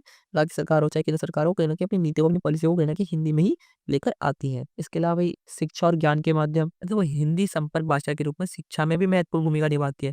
विद्यालयों के अंदर, स्कूल के अंदर, कॉलेजेस के अंदर, यूनिवर्सिटी के अंदर हिंदी के माध्यम से अध्ययन करने वाले छात्रों को विषय वस्तु आसानी से समझ में आती है। भाई देखो, आज के समय में हिंदी का यूज़ जो है वो काफ़ी अच्छे तरीके से बड़े लेवल पे किया जाने लगा है, ठीक है? यूनिवर्सिटी के अंदर, आप कॉलेज के अंदर, स्कूल के अंदर, हर जगह पे हिंदी का यूज़ किया जाता है ना। हिंदी के अंदर आपको सारी बुक्स अवेलेबल हो सकती है ना, कोई सी बुक आपको चाहिए हो ना, सभी चीज़ें कहीं न कहीं हिंदी के अंदर अवेलेबल होती है। तो कहीं न कहीं जो हिंदी का यूज़ है, वो कहीं न कहीं स्कूलों के अंदर, कॉलेजेस के अंदर काफ़ी सही स्तर पे, काफ़ी बड़े स्तर पर बढ़ने लगा। पहले क्या हुआ करता था ना, इंग्लिश की जो बुक्स होती है, उनका वो हिंदी में उपलब्ध नहीं हुआ करती थी। क्योंकि मेनली ज़्यादातर लोग जो इंग्लिश में लिखा करते थे, इंग्लिश पे अपनी राइटिंग किया करते थे। इस कारण से क्या होता था, हिंदी में वो चीज़ें उपलब्ध नहीं हुआ करती थी। बट आज के समय में सारे ट्रांसलेशन जो किसी बुक के इंग्लिश का हिंदी में ट्रांसलेशन जो कहीं न कहीं आज के समय में अवेलेबल है। तो हिंदी की जो भाई चीज़ें हैं पढ़ने के लिए, वो सारी चीज़ें आज के समय में अवेलेबल है। इससे क्या हो रहा है, इससे कहीं न कहीं हिंदी जो कहीं न कहीं अच्छी खासी छात्रों के बीच यूज़ की जाने वाली लैंग्वेज जो है वो बनती चली जा रही है, ठीक है। इसके अलावा मीडिया और जनसंचार में प्रभाव, तो भाई देखो संपर्क भाषा के रूप में हिंदी जो है उसे ना कहीं समाचार पत्रों के अंदर, पत्रिकाओं के अंदर, रेडियो के अंदर, टीवी के अंदर, डिजिटल मीडिया के अंदर कहीं न कहीं व्यापक रूप से अपना यूज़ है वो किया है, ठीक है। इन मीडिया के अंदर, जनसंचार के अंदर कहीं न कहीं हिंदी का यूज़ है वो मेनली किया जाता है। अब जितने भी न्यूज़पेपर देखते होंगे या समाचार पत्र देखोगे उसमें अन्य भाषा को भी यूज़ किया जाता है, और मेनली जो है वो हिंदी का ही यूज़ किया जाता है, क्योंकि हिंदी जो है बड़ी ऑडियंस को समझ में आती है, ठीक है। व्यापार और व्यवसायिक क्षेत्रों में महत्व, तो भाई देखो हिंदी संपर्क भाषा व्यापारिक और व्यावसायिक गतिविधियों में भी उपयोगी होती है। विभिन्न राज्य और भाषाई समूहों के व्यापारी ग्राहक हिंदी का प्रयोग करके समझ और लेन-देन को सरल बनाते हैं। जैसे कि भाई मान लो कोई दिल्ली इसका व्यापारी हो, कहीं न कहीं दूसरे स्टेट में जाता है अपने व्यापार को बढ़ाने के लिए, तो ऐसे में भाई वहाँ के लोगों को भी कहीं न कहीं हिंदी आती होगी, तभी तो भाई दो एक-दूसरे से आपस में वो कनेक्ट कर पाते हैं, कम्युनिकेशन कर पाते हैं चीज़ों का, जो भी उनका व्यापार है उसको बढ़ा सकते हैं। वो जो भी चीज़ें उनकी कहीं न कहीं उसको एक्सटेंड कर सकते हैं ना? तो कहीं न कहीं व्यापार के क्षेत्र में, व्यावसायिक क्षेत्र में कहीं न कहीं हिंदी का यूज़ है वो मेनली बहुत ज़्यादा बढ़ जाता है। इसके अलावा एक डिजिटल और तकनीकी क्षेत्र में घूमेगा तो भाई देखो आज के समय डिजिटल क्षेत्र हो गए, तकनीक और टेक्नोलॉजी वाले क्षेत्र हो गए, उनके अंदर भी हिंदी का यूज़ मेनली अब धीरे-धीरे किया जाने लगा है ना। वेबसाइट हो गई, ईमेल हो गई, ऑनलाइन सेवाएँ हो गई, सोशल मीडिया हो गया, भाई हर जगह आपको हिंदी देखने को मिल जाएगी। इससे तकनीकी ज्ञान और सेवाओं का लाभ आम जनता तक पहुँच रहा है। अब हिंदी में होता है भाई ज़्यादा चीज़ों को काम, तो कहीं न कहीं जो आम जनता जिसे इंग्लिश नहीं भी आती, वो हिंदी में करके चीज़ों को समझ सकता है, वेबसाइट को में जाकर भाई हिंदी में चीज़ें करके समझ सकता है। जो ऐप है, जो भी चीज़ें हैं, वो कहीं न कहीं हिंदी में ट्रांसलेट करके उस चीज़ों को समझ सकता है। ठीक है? इसके अलावा भाई सामाजिक और सांस्कृतिक समरसत्ता में योगदान, तो ये देखो हिंदी संपर्क भाषा विभिन्न सामाजिक और सांस्कृतिक समूहों को जोड़ने में सहायक होती है। तो भाई अलग-अलग समाज के लोगों को, अलग-अलग संस्कृति के लोगों को कहीं न कहीं जोड़ने का काम करती है हिंदी भाषा, ठीक है? सामाजिक, धार्मिक और सांस्कृतिक आयोजनों में कहीं न कहीं हिंदी का प्रयोग लोगों को एक मंच पर लेकर आता है। भाई देखो हिंदी एक ऐसी भाषा है जिसके ज़रिए कहीं न कहीं ज़्यादातर लोग उसको समझ सकते हैं और कहीं न कहीं आपस में कम्युनिकेट कर सकते हैं। भाई मान लो सारे बंदे इंग्लिश में कम्युनिकेट कर रहे हैं, वहाँ पे जो मतलब कुछ बंदे इंग्लिश में कम्युनिकेट कर रहे हैं, वहाँ पे बैठ के कुछ हिंदी वाले यहाँ पे हिंदी वालों को भाई इंग्लिश समझ में आ ही नहीं रही है। ऐसे में कहीं न कहीं वो लोग आपस में कनेक्ट नहीं कर पाएँगे, वो आपस में जुड़ नहीं पाएँगे। जिन लोगों को इंग्लिश आती है वो चीज़ें समझ रहे हैं और जिनको नहीं आती उन्हें दिक्कत होगी, है ना? तो ऐसे में हिंदी एक ऐसी भाषा है जिसे भाई इंग्लिश भी आती हो, अन्य भाषा भी आती हो, कोई भी भाषा आती हो, वो कहीं न कहीं हिंदी को समझ सकता है इंडिया में रहते हुए, है ना? तो हिंदी कहीं न कहीं जोड़ने का काम भी लोगों को करती है। नेक्स्ट टॉपिक आता है वो आता है भाई संपर्क भाषा के रूप में हिंदी की चुनौतियाँ। अब हिंदी की क्या-क्या चुनौतियाँ हैं जो संपर्क भाषा के रूप में बनती जा रही हैं? तो सबसे पहली जो चुनौती देखने को मिलती है ना, वो देखने को मिलती है भाषा विविधता और क्षेत्रीय भाषाएँ। भाई देखो, विविधता तो हमारे देश में बहुत भरी पड़ी है, ठीक है? अलग-अलग जाति, धर्म, भाषा बोलने वाले लोग आपको यहाँ पे देखने को मिल जाएंगे, ठीक है? अब आपको यहाँ पे भी अलग-अलग लैंग्वेजेज़ देखने को मिलेंगी, अलग-अलग भाषा देखने को मिल जाएगी, अलग-अलग बोलियाँ देखने को मिलेंगी ना, इतनी भाषाएँ यहाँ पर है कि पूछ नहीं क्या ही नहीं जा सकता कुछ, ठीक है? तो ऐसे में क्या होता है ना, अब अलग-अलग भाषा के लोग कहीं न कहीं अपनी भाषा पे ही घर पे रह जाते हैं कि भाई हमारी भाषा मेन है, हमारी भाषा मेन है, हमारी भाषा मेन है ना? हमारी भाषा मुख्य है। इस तरीके से इनकी भाषा को लेके विवाद भी देखने को मिल जाता है, भाषा को लेके लड़ाई भी देखने को मिल जाती है। तो ये भी एक बहुत बड़ी समस्या बनती जा रही है हिंदी भाषा के संपर्क भाषा के रूप में, ठीक है? क्यों? क्योंकि भाई कुछ लोग भाई होते हैं जो अपनी भाषा को कहते हैं कि भाई बस हमारी भाषा सीखो, अपनी भाषा मत बोलो, हमारी भाषा ही सीखो, है ना? इस तरीके से कहीं न कहीं लड़ाई झगड़े भाषा को लेकर देखने को मिल जाते हैं, जो एक बहुत ही बड़ी समस्या जो है वो बनती जा रही है हिंदी भाषा के संपर्क भाषा के रूप में। इसके अलावा भाई अंग्रेजी का प्रभुत्व, भाई देखो आज के समय की सोसाइटी में अंग्रेजी को लेकर कुछ ज़्यादा एक हौवा सा बना रखा है कि अंग्रेजी ही सब कुछ है, इंग्लिश ही सब कुछ है, इंग्लिश भाषा ही सीखनी चाहिए, वो सीखनी चाहिए ना? इस कारण से भी क्या हो रहा है कहीं न कहीं हिंदी जो है उसका थोड़ा-सा संपर्क भाषा के रूप में उसकी गिरावट देखने को मिली है। ठीक है भाई? शिक्षा के क्षेत्र में, व्यापार के क्षेत्र में, प्रशासन के क्षेत्र में, तकनीकी क्षेत्रों में अंग्रेजी का जो प्रभाव है वो मेनली ज़्यादातर किया जाता है ना, एजुकेशन के अंदर, व्यापार के अंदर, प्रशासन के अंदर, तकनीक के अंदर हिंदी का यूज़ किया जाता है। पर इन सारी जगहों पे कहीं न कहीं पहले इंग्लिश का यूज़ किया जाता था और इंग्लिश का यूज़ ज़्यादातर किया जाता है ना, बाद में हिंदी का यूज़ भी इनमें किया जाने लगा है। बट इंग्लिश का यूज़ इसमें मेनली किया जाता था। इस कारण से क्या होता है, इस कारण से लोग अक्सर हिंदी का प्रयोग कम करते हैं और अंग्रेजी में संवाद करना कहीं न कहीं पसंद करते हैंगे। विशेषकर शहरी और उच्च शिक्षा प्राप्त वर्ग में हिंदी का प्रयोग कम होता है। जो भाई बड़े लोग होते हैं ज़्यादातर, जो मतलब हाई स्टैंडर्ड वाले लोग होते हैं, है ना? या फिर जो ज़्यादातर शहरी वर्ग के लोग होते हैं, जो अच्छी-खासी क्लास में रहते हैं, ऐसे लोग जो होते हैं कहीं न कहीं हिंदी का यूज़ कम करते हैं और कहीं न कहीं इंग्लिश का यूज़ ज़्यादातर करने लगते हैं। इसके अलावा भाई तकनीकी शब्दावली की जटिलता, भाई जो वो टेक्नोलॉजी से रिलेटेड जो भी वर्ड देखने को मिलते हैं ना, वो जो वर्ड होते हैं वो हिंदी में मतलब थोड़े या तो बहुत ज़्यादा टफ वर्ड मिल जाते हैं या फिर वो वर्ड सही से उसके हिंदी ट्रांसलेशन मिलता ही नहीं है। डिजिटल बैंकिंग और तकनीकी क्षेत्रों में हिंदी का प्रयोग अक्सर अनुवादित और जटिल शब्दों के रूप में होता है। भाई देखो जो भी इंग्लिश के फॉर्म देखने को मिल जाते हैं, जो भी आपको बैंकों में related जो भी फॉर्म देखने को मिल जाते हैं, वो ज़्यादातर ना भाई ट्रांसलेट होते हैं इंग्लिश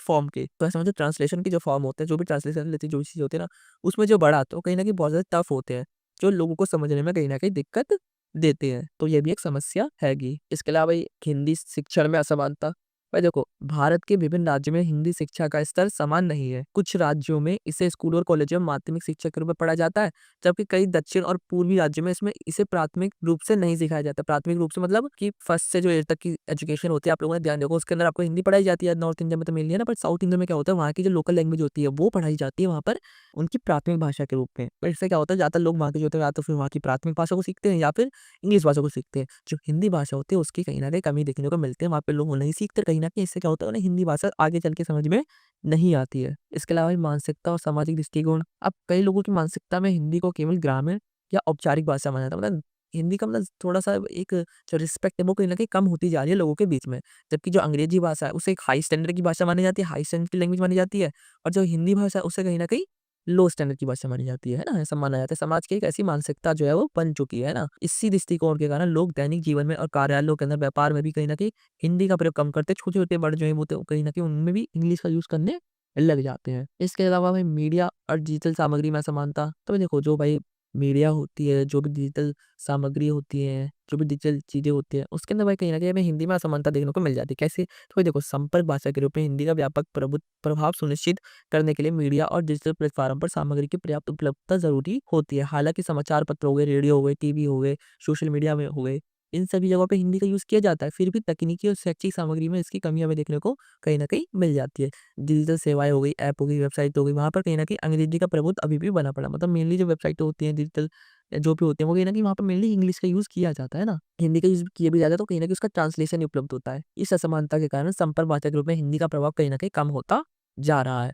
ठीक है? इसके अलावा ये अनुवाद की गुणवत्ता की समस्या, मैंने आपको बताया, ट्रांसलेशन जो होते हैं भाई इंग्लिश से हिंदी में, वो कहीं न कहीं कभी-कभार क्या होता है, सही नहीं होते। उस पे कुछ गलतियाँ हो जाती हैं, उसमें कुछ मिस्टेक हो जाती है, या फिर शब्द जो दिए जाते हैं ट्रांसलेशन के बाद वो कहीं न कहीं बहुत ज़्यादा कठिन होते हैं। तो इससे क्या होता है, लोगों को समझने में कहीं न कहीं बहुत ज़्यादा समस्याएँ जो है वो देखने को मिलती हैं, ठीक है? इसके अलावा सामाजिक और सांस्कृतिक भिन्नता, तो भाई देखो, भारत में जो अलग-अलग समाज के, अलग-अलग संस्कृति के लोग जो हैं, वो कहीं न कहीं आपस में एक साथ मिल-जुल के रहते हैं ना, तो भाई वो लोग क्या करते हैं, कहीं न कहीं मेनली अपनी ही भाषा को प्राथमिकता देने का काम करते हैं। भाई देखो, ज़ाहिर-सी बात है, सभी कहीं न कहीं अपनी ही भाषा को प्राथमिकता देंगे ना। मराठी जो लोग होंगे वो मराठी भाषा को प्राथमिकता देने का काम करेंगे, जो गुजराती लोग हैं वो अपनी भाषा को प्राथमिकता देने का काम करेंगे, जो कन्नड़ लोग हैं वो कन्नड़ भाषा को भी प्राथमिकता देने का काम करेंगे। तो कहीं न कहीं ऐसे जो लोग होते हैं, कहीं न कहीं अपनी ही भाषा को प्राथमिकता देने का काम करते हैं, जिससे कहीं न कहीं हिंदी भाषा के प्रति उनके मन के अंदर द्वेष जो है वो आ जाता है कि भाई हमें हिंदी भाषा क्यों सिखाई जा रही है? हमें ज़बरदस्ती हिंदी भाषा क्यों सिखाई जा रही है? हमें नहीं सीखनी। इससे क्या होता है, हिंदी भाषा वो लोग सीखते ही नहीं, और इससे कहीं न कहीं हिंदी जो संपर्क भाषा के रूप में उसके अंदर हमें थोड़ी गिरावट देखने को मिल जाती है। लास्ट में आप लोगों को एक कंक्लूज़न ऐड कर देना, निष्कर्ष ऐड कर देना, आप लोगों का क्वेश्चन यहाँ पे पूरी तरीके से कंप्लीट हो जाता है। भाई जो हमारा 4th क्वेश्चन है, इस क्वेश्चन में हम लोगों से भाई हैदराबादी हिंदी के बारे में पूछा जा रहा है कि हैदराबादी हिंदी होती क्या है? हमें इस चीज़ को समझाना है। इसके साथ-साथ हमें इसके उदाहरण भी देने हैं, ठीक है? हैदराबादी हिंदी के स्वरूप को समझाते हैं, उसके उदाहरणों को भी, एग्ज़ाम्पल्स को भी एक्सप्लेन करना है हमें इस क्वेश्चन के अंदर, ठीक है? इस पूरे क्वेश्चन आप लोगों से भाई अलग-अलग तरीकों से हैदराबादी हिंदी के बारे में पूछा जा रहा है, ठीक है? तो किसी भी तरीके से आप लोगों से हैदराबादी हिंदी के बारे में पूछ ले, आपको कन्फ्यूज़ नहीं होना है, आपको वैसे ही चीज़ समझानी है जो मैं आपको यहाँ पर समझाने वाला हूँ, ठीक है? तो आइए अपने इस क्वेश्चन को समझते हैं। सबसे पहले हम इसका परिचय देख लेते हैं, इसका भाई मतलब समझ लेते हैं कि हैदराबादी हिंदी का मतलब क्या होता है। भाई देखो, हैदराबादी हिंदी का सिंपल सा मतलब होता है, हैदराबाद वाले इलाके में या फिर उसके आस-पास के एरिया में जो हिंदी बोली जाती है, उस हिंदी को कहीं न कहीं हम हैदराबादी हिंदी कहा करते हैं, ठीक है? वो हिंदी भाई अन्य हिंदी से थोड़ी अलग हो जाती है, क्यों? क्योंकि उस हिंदी के अंदर भाई हमें भाई उर्दू, तेलुगु, मराठी के जो वर्ड होते हैं, जो शब्द होते हैं, उन शब्दों का भी कहीं न कहीं मिश्रण, उन शब्दों को भी कहीं न कहीं मिक्सचर हमें देखने को मिल जाता है, ठीक है? तो अब हैदराबादी हिंदी से आपको क्या समझ में आया कि हैदराबादी हिंदी वो हिंदी है जो कहीं न कहीं हैदराबाद के आस-पास के एरिया में या फिर हैदराबाद में मेनली बोली जाती है, उसे हम कहीं न कहीं हैदराबादी हिंदी कहते हैं। उसके अंदर भाई हमें उर्दू, तेलुगु, मराठी ऐसे शब्दों का मिश्रण भी हमें देखने को मिल जाता है, ठीक है? ये जो भाषा है, जो लैंग्वेज है, कहीं न कहीं दैनिक जीवन में संवाद के लिए प्रयोग कहीं न कहीं की जाती है। अब हैदराबादी हिंदी का जो मुख्य स्वरूप है, आइए उसे समझते हैं सीधे। हैदराबादी हिंदी का मुख्य स्वरूप तो सबसे पहले भाई उर्दू का मिश्रण। तो देखो, जो हैदराबादी हिंदी होती है, इसके अंदर भाई कहीं न कहीं हमें उर्दू भाषा के जो कुछ शब्द होते हैं, उन शब्दों का भी कहीं न कहीं मिश्रण देखने को मिल जाता है। जैसे कि भाई हाल के लिए हाले, भाई के लिए भाईजान, ठीक के लिए खैरियत, इस तरीके के जो वर्ड होते हैं कहीं न कहीं हमें इस भाषा के अंदर, हैदराबादी हिंदी के अंदर देखने को मिल जाते हैं, ठीक है? एग्ज़ाम्पल भी लिख रखा है कि मान लीजिए जैसे कहते हैं कि अरे भाईजान क्या हाल है? इस तरीके की जो सेंटेंस होते हैं, इस तरीके के जो भाई वाक्य होते हैं, ये सारी चीज़, ऐसे वाक्य कहीं न कहीं हमें हैदराबादी हिंदी के अंदर देखने को मिल जाते हैं, जिसके अंदर कहीं न कहीं उर्दू भाषा का भी यूज़ किया जाता है, ठीक है? इसके अलावा स्थानीय भाषाओं का प्रभाव, तो देखो, हैदराबादी हिंदू पर तेलुगु और मराठी का गहरा प्रभाव हमें देखने को मिल जाता है। जो हमारा हैदराबाद है भाई, वो मेनली पड़ता कहाँ पर है? तेलंगाना में पड़ता है। ऐसे में तेलंगाना की जो भाई भाषा है वो तेलुगु है, तो कहीं न कहीं वहाँ पर हमें हैदराबादी हिंदी के अंदर कहीं न कहीं तेलुगु के जो वर्ण है वो भी देखने को मिल जाते हैं, मराठी के जो वर्ण है वो भी देखने को मिल जाते हैं। ज़ाहिर-सी बात है, उनका इम्पैक्ट तो उसके ऊपर पड़ेगा ही। क्यों पड़ेगा? क्योंकि वहाँ पर भाई कहीं न कहीं तेलुगु भाषा भी बोली जा रही है, मराठी भाषा भी बोली जा रही है, तो ऐसे में कहीं न कहीं हिंदी के अंदर हमें ये वर्ड भी देखने को मिल जाते हैं, ठीक है? जैसे मक्कल का मतलब लोग पक्का का अर्थ निश्चित करते हैं। मक्कल का मतलब क्या होता है? मेनली यहाँ पे पक्का होता है, ठीक है? तो मक्कल का यूज़ किया जा रहा है हैदराबाद के अंदर, हिंदी भी बोल रहे हैं और साथ में हिंदी का कोई सेंटेंस बोला जैसे कि भाई चलो मक्कल बाज़ार चलो। मक्कल का मतलब होता है लोग, है ना? इसी तरीके से पक्का का मतलब होता है निश्चित, है ना? मतलब वो पक्का फिक्स है ना? तो ऐसे जो वर्ड होते हैं ये कहीं न कहीं हैदराबादी हिंदी के अंदर हमें देखने को मिल जाते हैं। तेलुगु, मराठी के वर्ड होते हैं जो कहीं न कहीं हैदराबादी हिंदी के अंदर हमें देखने को मिल जाते हैं, ठीक है भाई? इसके अलावा आता है भाई विशेष उच्चारण और टोन में। देखो विशेष उच्चारण देखो स्लैंग होता है बोलने का, जैसे कि हम इस तरीके से हिंदी बोल रहे हैं, इस तरीके से हरियाणा के अंदर जाएँगे तो वहाँ पे स्लैंग अलग हो जाता है बोलने का हिंदी को, है ना? और अन्य जगह पे जाओ तो हिंदी थोड़ी मतलब अलग-अलग जगह पे जाओ तो हिंदी को बोलने का ना एक स्लैंग होता है कि सब अलग-अलग तरीके से बोलने लग जाते हैं। कुछ की टोन अलग होती है, कुछ की टोन अलग होती है। इसी तरीके से हैदराबाद के अंदर में जो हिंदी बोलने का जो उच्चारण है, जिस तरीके से हिंदी बोली जाती है, उसका जो स्लैंग हो कहीं न कहीं अलग हो जाता है, ठीक है? अलग-अलग तरीके से लोग कहीं न कहीं बोलते हैं चीज़ों को। इसके अलावा इस संक्षिप्त और आसान वाक्य तो देखो हैदराबादी हिंदी में वाक्य सरल और संक्षिप्त होते हैं। लोग आमतौर पर व्याकरण की संरचनाओं का प्रयोग नहीं करते, मतलब इन सिंपल लैंग्वेज में, सिंपल भाषा में, सिंपल शब्दों में वाक्यों को कहीं न कहीं यूज़ किया जाता है हैदराबादी हिंदी के अंदर, ठीक है? जैसे कि मैं गया बाज़ार, इसके बजाय मैं बाज़ार गया कहा जाता है। ये सरलता संवाद को सहज और त्वरित या फिर जल्दी बनाने का काम कहीं न कहीं करता है, ठीक है? यह बोली रोज़मर्रा की बातचीत में अत्यंत उपयोगी कहीं न कहीं हो जाती है। इसके अलावा ये हास्य, विनोद और मिश्रण तो देखो हैदराबादी हिंदी में हास्य और मज़ाक का स्वाभाविक प्रयोग कहीं न कहीं किया जाता है, ठीक है? बातचीत में अक्सर हल्की-फुल्की हँसी या मज़ाक के लिए शब्दों का विशेष ढंग से यूज़ जो है वो किया जाता है। जैसे कि एग्ज़ाम्पल के लिए, "अरे यार! कितना गुस्सा है नू" या फिर एक कहेंगे लोगों को जोड़ने का काम कहीं न कहीं करती है, ठीक है? इससे कहीं न कहीं हैदराबादी हिंदी की जो भाषा है वो सामाजिक मेल-जोल में अपनापन और मित्रता बढ़ाने का काम कहीं न कहीं करती है, ठीक है? जो हैदराबादी हिंदी है उसके अंदर कहीं न कहीं हास्य विनोद की जो भाई चीज़ होती है, सेंटेंस होते हैं, जो वाक्य होते हैं, उनका यूज़ मेनली किया जाता है ताकि लोग आपस में कनेक्ट कर सकें, ठीक है? इसके अलावा अंग्रेजी शब्दों का समास तो देखो हैदराबादी हिंदी के अंदर कहीं न कहीं में इंग्लिश के जो शब्द होते हैं, इंग्लिश के जो वर्ड होते हैं, उनका यूज़ भी कहीं न कहीं देखने को मिल जाता है, ठीक है भाई? कहीं न कहीं जो भाई वो लोग होते हैं कहीं न कहीं अपने वाक्यों के अंदर, अपने सेंटेंसों के अंदर अंग्रेजी के कुछ वर्डों का यूज़ भी कर लेते हैं। इसके अलावा अभिव्यक्ति में सरलता, अभिव्यक्ति मतलब अपने विचारों को रखने में सरलता, ठीक है? तो कहीं न कहीं हैदराबादी हिंदी के ज़रिए जो लोग होते हैं, वो कहीं न कहीं अपने भावों को, अपने विचारों को आसानी से रख पाते हैं लोगों तक, ठीक है? लोग अपने विचारों को लंबी व्याख्या के बजाय सीधे शब्दों में कहीं न कहीं कह सकते हैं। जैसे मैंने यहाँ पर एग्ज़ाम्पल भी लिख रखा है, ठीक है? आप इसे पढ़ना चाहें तो पढ़ भी सकते हैं, ठीक है? इसी तरीके से सामाजिक और सांस्कृतिक प्रतिबिंब तो भाई देखो हैदराबादी हिंदी स्थानीय समाज और संस्कृति का कहीं न कहीं प्रतिबिंब है। इसमें लोगों के रीति-रिवाज, खान-पीन और सामाजिक व्यवहार के संकेत हमें देखने को मिल जाता है। हैदराबाद के अंदर जो हैदराबादी हिंदी होती है कहीं न कहीं स्थानीय समाज का, जो वहाँ का भाई समाज है, जो सोसाइटी है, उसका कहीं न कहीं प्रतिबिंब का कार्य करते हैं। इसमें लोग जो होते हैं कहीं न कहीं अपने कल्चर को, अपने रिचुअल्स को, अपनी एक्टिविटी को कहीं न कहीं दिखाने का काम करते हैं। इसके अलावा ये प्यार और अपनापन व्यक्त करना, मैं देखो इस बोली में अपनापन और स्नेह व्यक्त करने के लिए विशेष शब्दों और स्वरूपों का यूज़ किया जाता है। देखिए इस हैदराबादी हिंदी होती है, वहाँ पे हैदराबाद के जो लोग होते हैं मेनली अपनापन व्यक्त करने के लिए, प्यार व्यक्त करने के लिए कहीं न कहीं कुछ वर्डों का यूज़, कुछ शब्दों का यूज़ करते हैं। जैसे कि उदाहरण के लिए भाईजान, थोड़ी चाय पी ले, इस तरह के जो भाईजान है ये कहीं न कहीं एक अपनापन व्यक्त करने की कोशिश की जा रही है, अपना प्यार व्यक्त करने की कोशिश की जा रही है, ठीक है? भाईजान शब्द अपनापन और सम्मान दोनों को कहीं न कहीं दर्शाता है, ठीक है? इसी तरीके से भाई लचीलापन और बहुलता, हैदराबादी जो हिंदी होती है उसमें हमें बहुलतापूर्ण और लचीला भाषा देखने को मिल जाती है, क्योंकि इसके अंदर भाई हमें उर्दू देखने को मिल जाती है, तेलुगु देखने को मिल जाती है, मराठी देखने को मिल जाती है, अंग्रेजी के शब्द देखने को मिल जाते हैं। कहीं न कहीं मतलब काफ़ी लचीली भाषा है, इसमें कहीं न कहीं बहुत सारी भाषाओं को जोड़ के भाषा को बनाया जा रहा है, ठीक है? बस भाई नेक्स्ट टॉपिक आता है भाई मानक हिंदी और हैदराबादी हिंदी में अंतर क्या है? देखो मानक हिंदी वो हिंदी होती है जो मेनली यूज़ की जाती है ना, हमारे समाज में यूज़ की जाती है। हिंदी के जो वर्ड होते हैं जिसमें हिंदी ही भाषा मेनली बोली जाती है। और हैदराबादी हिंदी कौन-सी है? जहाँ पे भाई हमें मराठी, तेलुगु, उर्दू और इंग्लिश इन सारी वर्डों को कहीं न कहीं मिक्सचर में देखने को मिल रहा है और एक तरफ मानक हिंदी भाषा जो एकदम शुद्ध हिंदी होती है ना, इस तरीके की हिंदी भाषा। तो मानक हिंदी और हैदराबादी हिंदी में क्या अंतर है? उस चीज़ को यहाँ पर हम समझेंगे, ठीक है? सबसे पहले भाई उच्चारण में अंतर। देखो भाई मानक हिंदी में शब्दों का उच्चारण व्याकरण के अनुसार कहीं न कहीं स्पष्ट और शुद्ध तरीके से किया जाता है। जैसे कि तुम कहाँ जा रहे हो, है ना? हैदराबादी हिंदी में उच्चारण स्थानीय लहज़े भाई देखो हर एरिये का, हर इलाके का, हर स्थानीय इलाके का अपना-अपना एक स्लैंग हो जाता है, अपना-अपना बोलने का टोन हो जाता है, अपना-अपना बोलने का तरीका हो जाता है। वहाँ पे कहीं पे भाई कुछ लोगों की आवाज़ बहुत तेज़ होती है, कुछ लोगों की आवाज़ बहुत धीरे होती है ना? कुछ लोग बड़े प्यार से बोलते हैं, कुछ लोग बहुत गुस्से से बोलते हैं ना? इस तरीके से कहीं न कहीं उनका स्लैंग जो है वो बहुत बदल जाता है। तो हैदराबादी हिंदी में जो उच्चारण किया जाता है कहीं न कहीं उनका जो उच्चारण होता है वो कहीं न कहीं भी उनके स्थानीय लहज़े के अनुसार या फिर उर्दू के अनुसार प्रभावित होता है। जैसे कि तुम कहाँ जा रहे हैं? मैं तो गया था रे। इस तरीके के जो स्लैंग होती है, इस तरह की जो भाई भाषा है वो कहीं न कहीं वो यूज़ की जाती है। तो कहीं न कहीं सबसे पहला अंतर क्या होता है? उच्चारण में अंतर। मानक हिंदी बोलने का तरीका अलग होता है और हैदराबादी हिंदी बोलने का तरीका कहीं न कहीं अलग हो जाता है, ठीक है? शब्दावली का अंतर, भाई देखो मानक हिंदी में शुद्ध हिंदी शब्दों का प्रयोग किया जाता है। मतलब शुद्ध हिंदी का प्रयोग कहीं न कहीं किया जाता है मानक हिंदी के अंदर। बट जो भाई हैदराबादी हिंदी है, इसके अंदर तो भाई कहीं न कहीं हमें भाई उर्दू, तेलुगु और मराठी, इंग्लिश इन सारे वर्डों को कहीं न कहीं यूज़ होता हुआ हमें देखने को मिल जा रहा है, ठीक है भाई? इसके अलावा व्याकरण में अंतर, तो देखो मानक हिंदी में व्याकरण का पालन सख्ती से किया जाता है भाई, तो एकदम शुद्ध हिंदी है भाई, उसमें भाई व्याकरण का पालन करना तो ज़रूरी है। और जो हैदराबादी हिंदी है उसमें ऐसा कुछ नहीं भाई, व्याकरण का एकदम लचीलापन है, कुछ भी यूज़ कर सकते हो, कोई से भी वर्ड यूज़ कर सकते हैं, किसी भी भाषा के वर्ड को यूज़ किया जा सकता है इसके अंदर, ठीक है। इसके अलावा वाक्य संरचना में अंतर, देखो मानक हिंदी में वाक्य संरचना सीधी और स्पष्ट होती है। उदाहरण, तुमने क्या खाया। हैदराबादी हिंदी में वाक्य संरचना अधिक संवादात्मक और लचीली होती है। उदाहरण, पाए खाए रे भाई, इस तरीके से, या क्या किया रे भाई। इस तरीके की जो थोड़ी भाषा है ना, उनकी थोड़ी अलग हो जाती है। इसके अलावा लहजे और स्वर में अंतर, भाई देखो मानक हिंदी में स्वर और लहजा औपचारिक और स्थिर होता है। हैदराबादी हिंदी में लहजा जो होता है एकदम मधुर से, प्यार से, हास्य से, मजाक में, प्यार से, इस तरीके की कहीं न कहीं जो लहजा होता है वो कहीं न कहीं हैदराबादी हिंदी में यूज़ किया जाता है। इसके अलावा भाई सांस्कृतिक और सामाजिक प्रभाव, तो भाई देखो मानक हिंदी में भाषा अधिक शैक्षिक और औपचारिक प्रभाव वाली होती है, ठीक है। जबकि हैदराबादी हिंदी में स्थानीय संस्कृति, खान-पान, रीति-रिवाज और नियम निजामी जीवन शैली से प्रभावित कहीं न कहीं होती है। एग्ज़ाम्पल के लिए हैदराबादी में अक्सर अरे भाई, बिरयानी खाई जैसे वाक्य का प्रयोग होता है, जो स्थानीय जीवन शैली को कहीं न कहीं दिखाने की कोशिश, कहीं न कहीं दिखाने का काम कहीं न कहीं करता है, ठीक है।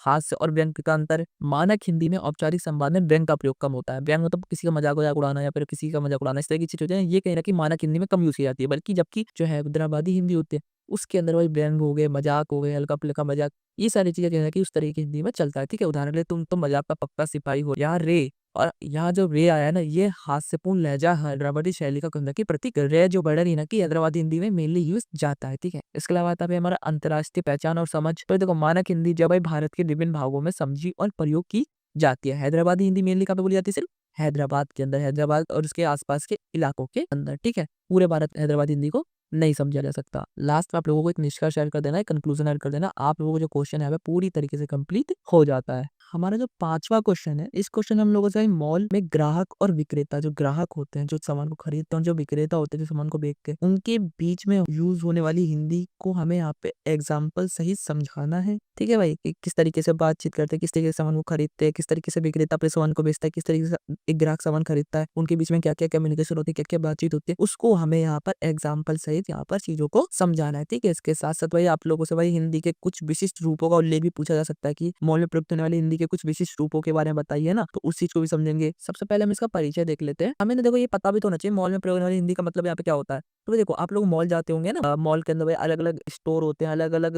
एरियाज होते हैं, जहाँ पे भाई कपड़ों का अलग एरिया होता है और ग्रोसरी का अलग एरिया होता है, हर चीजों का अलग अलग एरिया होता है। तो ऐसे भाई वहां पर भाई हम चीज़ों को खरीदने बेचने में, खरीदने के लिए या फिर कोई अगर विक्रेता तो बेचने के लिए किस तरीके की वर्डों का यूज़ करते हैं, किस तरह की चीज़ों का यूज़ करते हैं, किस तरह की स्लैंग का यूज़ करते हैं, वो सारी चीज़ें कहीं न कहीं मॉल में प्रयोग होने वाली हिंदी के अंदर आती है, ठीक है भाई। तो हमें वही हिंदी को यहाँ पर एग्जाम्पल के ज़रिए समझना है, ठीक है। तो आइए समझते हैं मॉल में ग्राहक और विक्रेता के मध्य होने वाली हिंदी। तो भाई देखो सबसे पहले आप मॉल गए तो वहाँ पे आपको स्वागत और अभिवादन की हिंदी होती है। सबसे पहले मॉल में संवाद की शुरुआत प्रायः स्वागत से होती है। विक्रेता शिष्ट और सम्मानजनक भाषा का प्रयोग करते हैं जिसमें ग्राहक को अपनापन महसूस होता है। इस प्रकार की हिंदी सौहार्दपूर्ण वातावरण बना के और ग्राहक को बातचीत करने के लिए कहीं न कहीं प्रेरित करती है। देखो वैसे तो ये होता नहीं है, बट मैं बता रहा हूँ तरीके से कैसे-कैसे होता है, ठीक है? कैसे एग्जांपल के ज़रिए ना मॉल में जाते हैं, वहाँ पे कहीं न कहीं आपको स्वागत किया जाता है। सबसे पहले अभिवादन किया जाता है। जैसे एग्जांपल के रूप में, नमस्ते सर, मैडम, हमारे स्टोर में आपको स्वागत है, या फिर कृपया बताइए मैं आपकी कैसे सहायता कर सकता हूँ। इस तरीके के वर्डों का यूज़ मेनली, इस तरह के सेंटेंस का यूज़ मेनली वहाँ पर किया जाता है, ठीक है? फिर उसके बाद आता है भाई आवश्यकता और पसंद बताने की हिंदी, जिसमें एग्जांपल के रूप में मैं समझता है कि मुझे रोजाना पहनने के लिए आरामदायक जूते चाहिए, या फिर क्या आपके पास इस रंग में कोई और डिजाइन उपलब्ध है।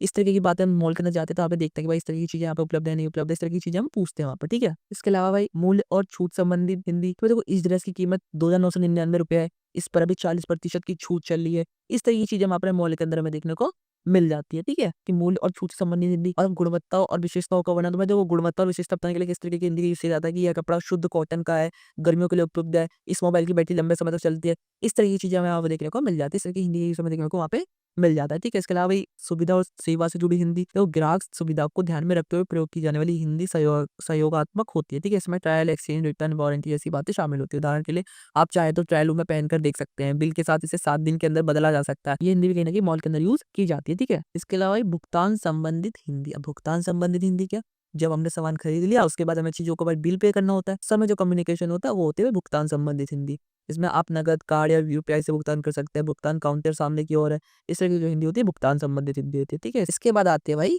धन्यवाद और विदाई की हिंदी। जब हम सामान खरीद लेते हैं, सामने वाला कैश वैश सब पूरा मतलब पेमेंट कर देते हैं, उसके बाद अंतिम में जैसे कहते हैं कि भाई खरीदारी के लिए धन्यवाद, फिर से आइए, या फिर आपका दिन शुभ हो, इस तरह की चीज़ें होती है जो ये आती है भाई धन्यवाद और विदाई वाली हिंदी के अंदर, ठीक है? ये सारी इस तरीके की बाई लैंग्वेज, इस तरीके की भाषा जो कहीं न कहीं मॉल के अंदर यूज़ जो मेनली की जाती है, ठीक है? इसके अलावा ये मॉल में प्रयुक्त होने वाली हिंदी की विशिष्ट रूप अलग-अलग कौन-कौन से रूप होते हैं, उन रूपों को भी हम यहाँ पर समझ लेते हैं। देखो सबसे पहले आती है व्यावहारिक हिंदी। व्यावहारिक हिंदी जो हमारे बिहेवियर में नॉर्मली कम्युनिकेशन आपस में करते रहते हैं, इसी हिंदी को कहीं न कहीं व्यावहारिक हिंदी कहा जाता है, ठीक है? मुझे यह साइज़ चाहिए, इसकी कीमत क्या है? इस तरह की जो भाई भाषा होती है, इस तरह की जो सेंटेंस होती है, ये कहीं न कहीं व्यावहारिक हिंदी के अंदर आते हैं, ठीक है?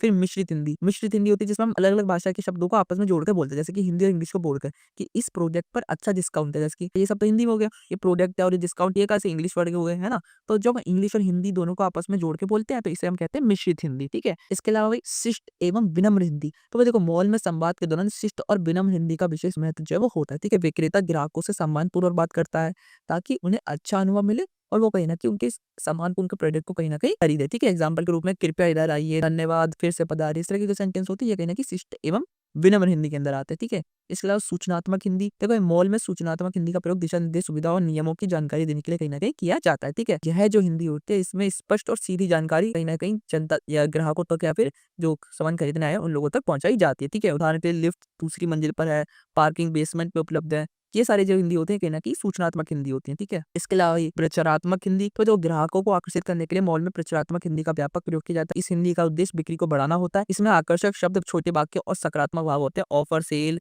छूट की जानकारी कहीं न कहीं इसके अंदर दी जाती है, ठीक है? आज ही खरीदें, विशेष छूट पाएँ, सीमित समय के लिए ऑफर, इस तरह के जो होते हैं ये वर्ड भी कहीं न कहीं ये प्रचारात्मक हिंदी के अंदर आते हैं, ठीक है? इसके अलावा संक्षिप्त और स्पष्ट हिंदी। अब संक्षिप्त और स्पष्ट हिंदी मतलब कम से कम शब्दों के अंदर अपनी इन्फॉर्मेशन को ज़्यादा से ज़्यादा स्तर पे बता पाना, ठीक है? मॉल का वातावरण तेज और व्यस्त होता है, ठीक है? इसलिए यहाँ संक्षिप्त और स्पष्ट हिंदी का प्रयोग किया जाता है। भाई देखो मॉल में भाई आपको पता है बहुत से लोग जाते हैं, भीड़-भाड़ होती है वहाँ पर, तो इतना किसी पे ध्यान नहीं कि कोई रुक के तुम्हारी पूरी कोई बहुत बड़े पैराग्राफ को पढ़े। तो ऐसे में संक्षिप्त और कम से कम शब्दों में अपनी जानकारी, अपनी जो चीज़ें प्रोजेक्ट है उसके बारे में बताना भी इसके अंदर कहीं न कहीं यूज़ किया जाता है, ठीक है? इसके अलावा ये सेवामुखी हिंदी, तो भाई देखो मॉल में ग्राहक सेवा को प्राथमिकता कहीं न कहीं दी जाती है, ठीक है? इसीलिए सेवामुखी हिंदी का प्रयोग होता है। इस हिंदी में भाई सहयोग, सहायता, समाधान का भाव कहीं न कहीं दिखाने की कोशिश की जाती है। जैसे कि एग्ज़ाम्पल, अगर कोई परेशानी हो तो बताइए, हम इसे बदल देंगे। इस तरह के जो वर्ड होते हैं ये कहीं न कहीं सेवामुखी हिंदी के अंदर आते हैं। लास्ट में आता है भाई आधुनिक और सहज हिंदी। तो भाई मॉल में प्रयुक्त हिंदी आधुनिक जीवन शैली के अनुरूप होते हैं। यहाँ भाषा ना तो बहुत पारंपरिक होती है, ना ही पूरी तरह से विदेशी होती है। मतलब ऐसा नहीं कि बहुत ही प्राचीन वर्ड यूज़ किए जा रहे हैं और ना ही ऐसा है कि बहुत ही बाहर के वर्ड यूज़ किए जा रहे हैं, विदेशी वर्ड यूज़ कर रहे हैं, नहीं भाई। इसका मतलब मिश्रित वर्ड यूज़ किए जाते हैं। मॉल के अंदर भी लोग आपस में भी ऐसे मिश्रित वर्डों को यूज़ करते हैं जो कहीं न कहीं आज के ट्रेंड में है। आजकल लोगों को समझ में आते हैं इज़िली, ठीक है? जैसे कि लेटेस्ट कलेक्शन आ गया है। अब ये लेटेस्ट कलेक्शन आ गया, ये कोई ज़ाहिर-सी बात है कोई भी व्यक्ति समझ सकता है कि लेटेस्ट कलेक्शन आ गया कि क्या मतलब होता है ना? नया डिज़ाइन बहुत पसंद किया जा रहा है। इस तरह की चीज़ें जो कहीं न कहीं आधुनिक और सहज हिंदी के अंदर आती हैं। ठीक है भाई? लास्ट में आप लोगों को कंक्लूज़न ऐड कर देना, निष्कर्ष ऐड कर देना, आप लोगों का क्वेश्चन यहाँ पे कंप्लीट हो जाता है। हमारा जो छठा क्वेश्चन है, इस क्वेश्चन में हम लोगों से भाई कार्यालयों के अंदर जो ऑफिस होते हैं, उनके अंदर जो भाई हिंदी यूज़ की जाती है, उस हिंदी के बारे में बताना, उसके साथ-साथ उसकी विशेषता लिखनी है, कुछ उसके पारिभाषिक शब्द लिखने हैं हमें, है ना? और कार्यालय हिंदी है भाई पारिभाषिक शब्दावली की आवश्यकता का वर्णन हमें करना है। तो कहीं न कहीं हमें कार्यालयों में यूज़ की जाने वाली हिंदी के बारे में बताना, उसकी विशेषताओं के बारे में, उसकी आवश्यकता के बारे में, ये सारी चीज़ें कहीं न कहीं हमें समझानी है अपने छठे क्वेश्चन के अंदर। सबसे पहले हम इसका भाई परिचय देख लेते हैं, इसका इंट्रोडक्शन देख लेते हैं। ये कार्यालय हिंदी होती क्या है? इसका मतलब हमें समझ में आ जाता है, हमें बाकी सारी चीज़ें कहीं न कहीं आसानी से समझ में आ जाएगी, ठीक है? तो देखो कार्यालय हिंदी वह औपचारिक भाषा है जिसका प्रयोग सरकारी, प्रशासनिक और व्यावसायिक कार्यों में संचार को स्पष्ट, सटीक और व्यवस्थित बनाने के लिए किया जाता है। मतलब कार्यालय हिंदी वो हिंदी होती है जो कहीं न कहीं ऑफ़िशियल रूप से या फिर एकदम बिल्कुल शुद्ध हिंदी कह लो या फिर औपचारिक भाषा कह लो जो कहीं न कहीं यूज़ की जाती है हमारे प्रशासन के क्षेत्र में, गवर्नमेंट से रिलेटेड क्षेत्रों के अंदर, सरकारी क्षेत्रों के अंदर, व्यावसायिक क्षेत्रों के अंदर, कहीं न कहीं इन जगहों पे इस हिंदी का यूज़ जो है वो किया जाता है। जो आप गवर्नमेंट का ऑफिस देखते हो वहाँ पे जो हिंदी यूज़ की जा रही है, जो न्यायालय देखते हो वहाँ पे जो हिंदी यूज़ की जा रही है, ये सारी हिंदी कहीं न कहीं कार्यालय हिंदी के अंदर आती है। ठीक है? इस चीज़ को हमें यहाँ पर अब समझना है। अब पहला टॉपिक आता है हमारा कार्यालयों में प्रयुक्त होने वाली पारिभाषिक शब्दावली की विशेषता है। ये जो कार्यालय में हिंदी यूज़ की जाती है इसकी भाई विशेषता क्या है वो एक-एक करके यहाँ पर हम समझेंगे। ठीक है? तो सबसे पहला आती है विशेषता भाई इसकी स्पष्टता। तो देखो कार्यालय जो शब्दावली की सबसे महत्वपूर्ण विशेषता इसकी स्पष्टता होती है। स्पष्टता का मतलब कि कहीं न कहीं एकदम स्पष्ट वर्ड होते हैं, एकदम समझ में जो चीज़ें आसानी से आ जाए, ठीक है? ये शब्द किसी भी प्रकार की अस्पष्ट या फिर भ्रम की संभावना को कहीं न कहीं कम करते हैं या फिर ना के बराबर होते हैं, ठीक है? उदाहरण के लिए आदेश जारी किया गया। शब्द तुरंत समझ में आ रहा है कि कहीं न कहीं किसी के प्रति आदेश जारी किया गया, किसी काम के प्रति, किसी चीज़ के प्रति कहीं न कहीं कोई आदेश जो है वो जारी किया गया या फिर कोई निर्णय जो है उसे लागू किया गया है, ठीक है? कार्यालयों में इस तरह के शब्दों का प्रयोग कहीं न कहीं संदेश को सीधे और सरल रूप से संप्रेषित करने के लिए कहीं न कहीं ऐसे वर्डों का यूज़ किया जाता है। तो भाई जो कार्यालय में हिंदी यूज़ होती है, वो जो हिंदी होती है काफ़ी स्पष्ट होती है। स्पष्ट का मतलब कहीं न कहीं लोगों को आसानी से समझ में आ जाती है, ठीक है? इसके अलावा संक्षिप्तता।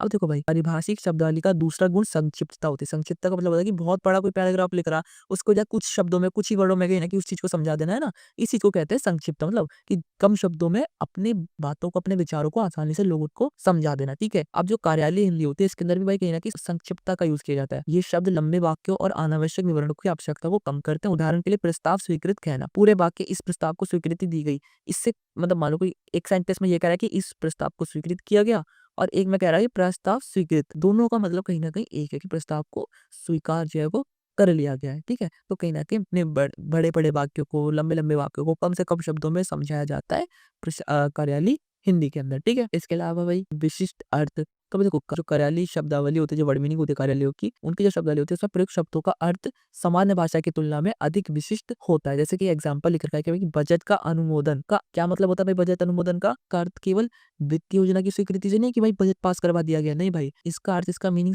किससे है, सिर्फ कि वित्त योजना की स्वीकृति से ही है। इसका जो मीनिंग है, जो इसका अर्थ है, वो यही निकल रहा है कि जो वित्त योजना है उसके लिए भाई बजट की स्वीकृति जो है वो करा दी गई है ना। तो भाई कहीं न कहीं जो कार्यालयीय शब्दावली होती है, इसमें जो भाई वर्ड का यूज़ किया जाता है, उसका कहीं न कहीं विशिष्ट मतलब भी होता है, ठीक है? शब्द केवल विशेष संदर्भ में ही समझे जाते हैं। बजट की बात की जा रही है, बजट अनुमोदन की बात की जा रही है, तो भाई कहीं न कहीं वित्त से रिलेटेड चीज़ों की बात की जा रही होगी, है ना?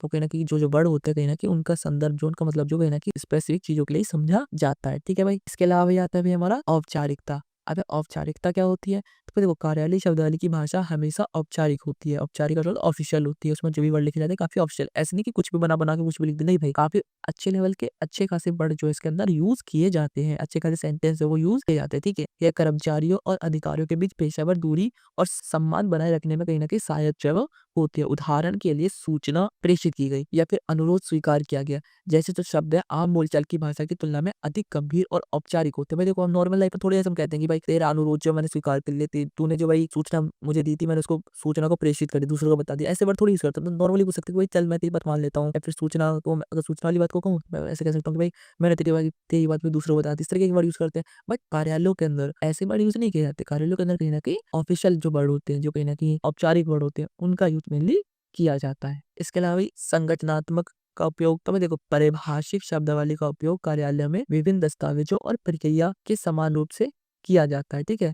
यह सुनिश्चित करता है कि सभी विभाग और कर्मचारी एक ही शब्द और वाक्यों का प्रयोग करें। उदाहरण के लिए वार्षिक रिपोर्ट प्रस्तुत की गई, शब्द सभी विभागों में समान रूप से प्रयोग होता है। वार्षिक रिपोर्ट मतलब पूरे साल की जो रिपोर्ट है कि पूरे साल कंपनी ने या फिर जो भी कंपनी है उसने क्या काम किया, कैसे-कैसे काम किया, कितना बजट लगा, कितने पैसे खर्च हुए, कितना पैसा आया, ये सारी चीज़ें कहीं न कहीं वार्षिक रिपोर्ट के अंदर बताई जाती है। तो इस वार्षिक रिपोर्ट का मतलब जो है कहीं न कहीं हर विभाग के लोग एक ही समझे, कि ऐसा नहीं कि वार्षिक रिपोर्ट मतलब किसी और चीज़ से समझा जाए, नहीं भाई, सभी को कहीं न कहीं वार्षिक रिपोर्ट होता है, कहीं न कहीं एक ही समझना है। इसके अलावा भाई प्रमाणिकता, देखो कार्यालयीय शब्दावली के शब्द भरोसेमंद होता है, प्रामाणिक होता है। भाई वो जो ऑफिशियल वर्ड यूज़ किए जा रहे हैं, ज़ाहिर-सी बात है काफ़ी प्रामाणिक, काफ़ी भरोसेमंद वर्ड होते हैं, ठीक है? ये दस्तावेज, आदेश और रिपोर्ट पे सही जानकारी प्रदान करने के लिए ज़रूरी होते हैं, ठीक है? उदाहरण के लिए आदेश लागू किया गया का प्रयोग यह प्रमाणित करता है कि निर्णय आधिकारिक रूप से कहीं न कहीं स्वीकार कर लिया गया है ना? तो ये जो भाई वर्ड होते हैं कहीं न कहीं, जो भाई ऑफिशियल या फिर कार्यालय में यूज़ किए जाते हैं, कहीं न कहीं काफ़ी भरोसेमंद वर्ड होते हैं, काफ़ी प्रामाणिक वर्ड जो होते हैं, ठीक है? इसके अलावा ये सुसंगता, तो देखो कार्यालयीय शब्दावली में प्रयुक्त शब्दों और वाक्यों में सुसंगता हमें देखने को मिल जाती है। एक ही कार्य, आदेश या प्रक्रिया के लिए हमेशा समान शब्दावली का प्रयोग जो है वो किया जाता है। ऐसा नहीं कि भाई एक काम करवाया, उसमें भी सेम चीज़ बात की जा रही है, तो उसके लिए अलग वर्ड यूज़ कर दिए, दूसरे वाले में अलग वर्ड यूज़ कर दिए, नहीं भाई। हर तरीके के कामों में कहीं न कहीं ज़्यादातर एक ही तरह के वर्डों का यूज़ कहीं न कहीं किया जाता है, ठीक है? किसी परियोजना के लिए अनुमोदन प्राप्त शब्द बार-बार प्रयोग होता है। अगर कोई चीज़ स्वीकार की जा रही है,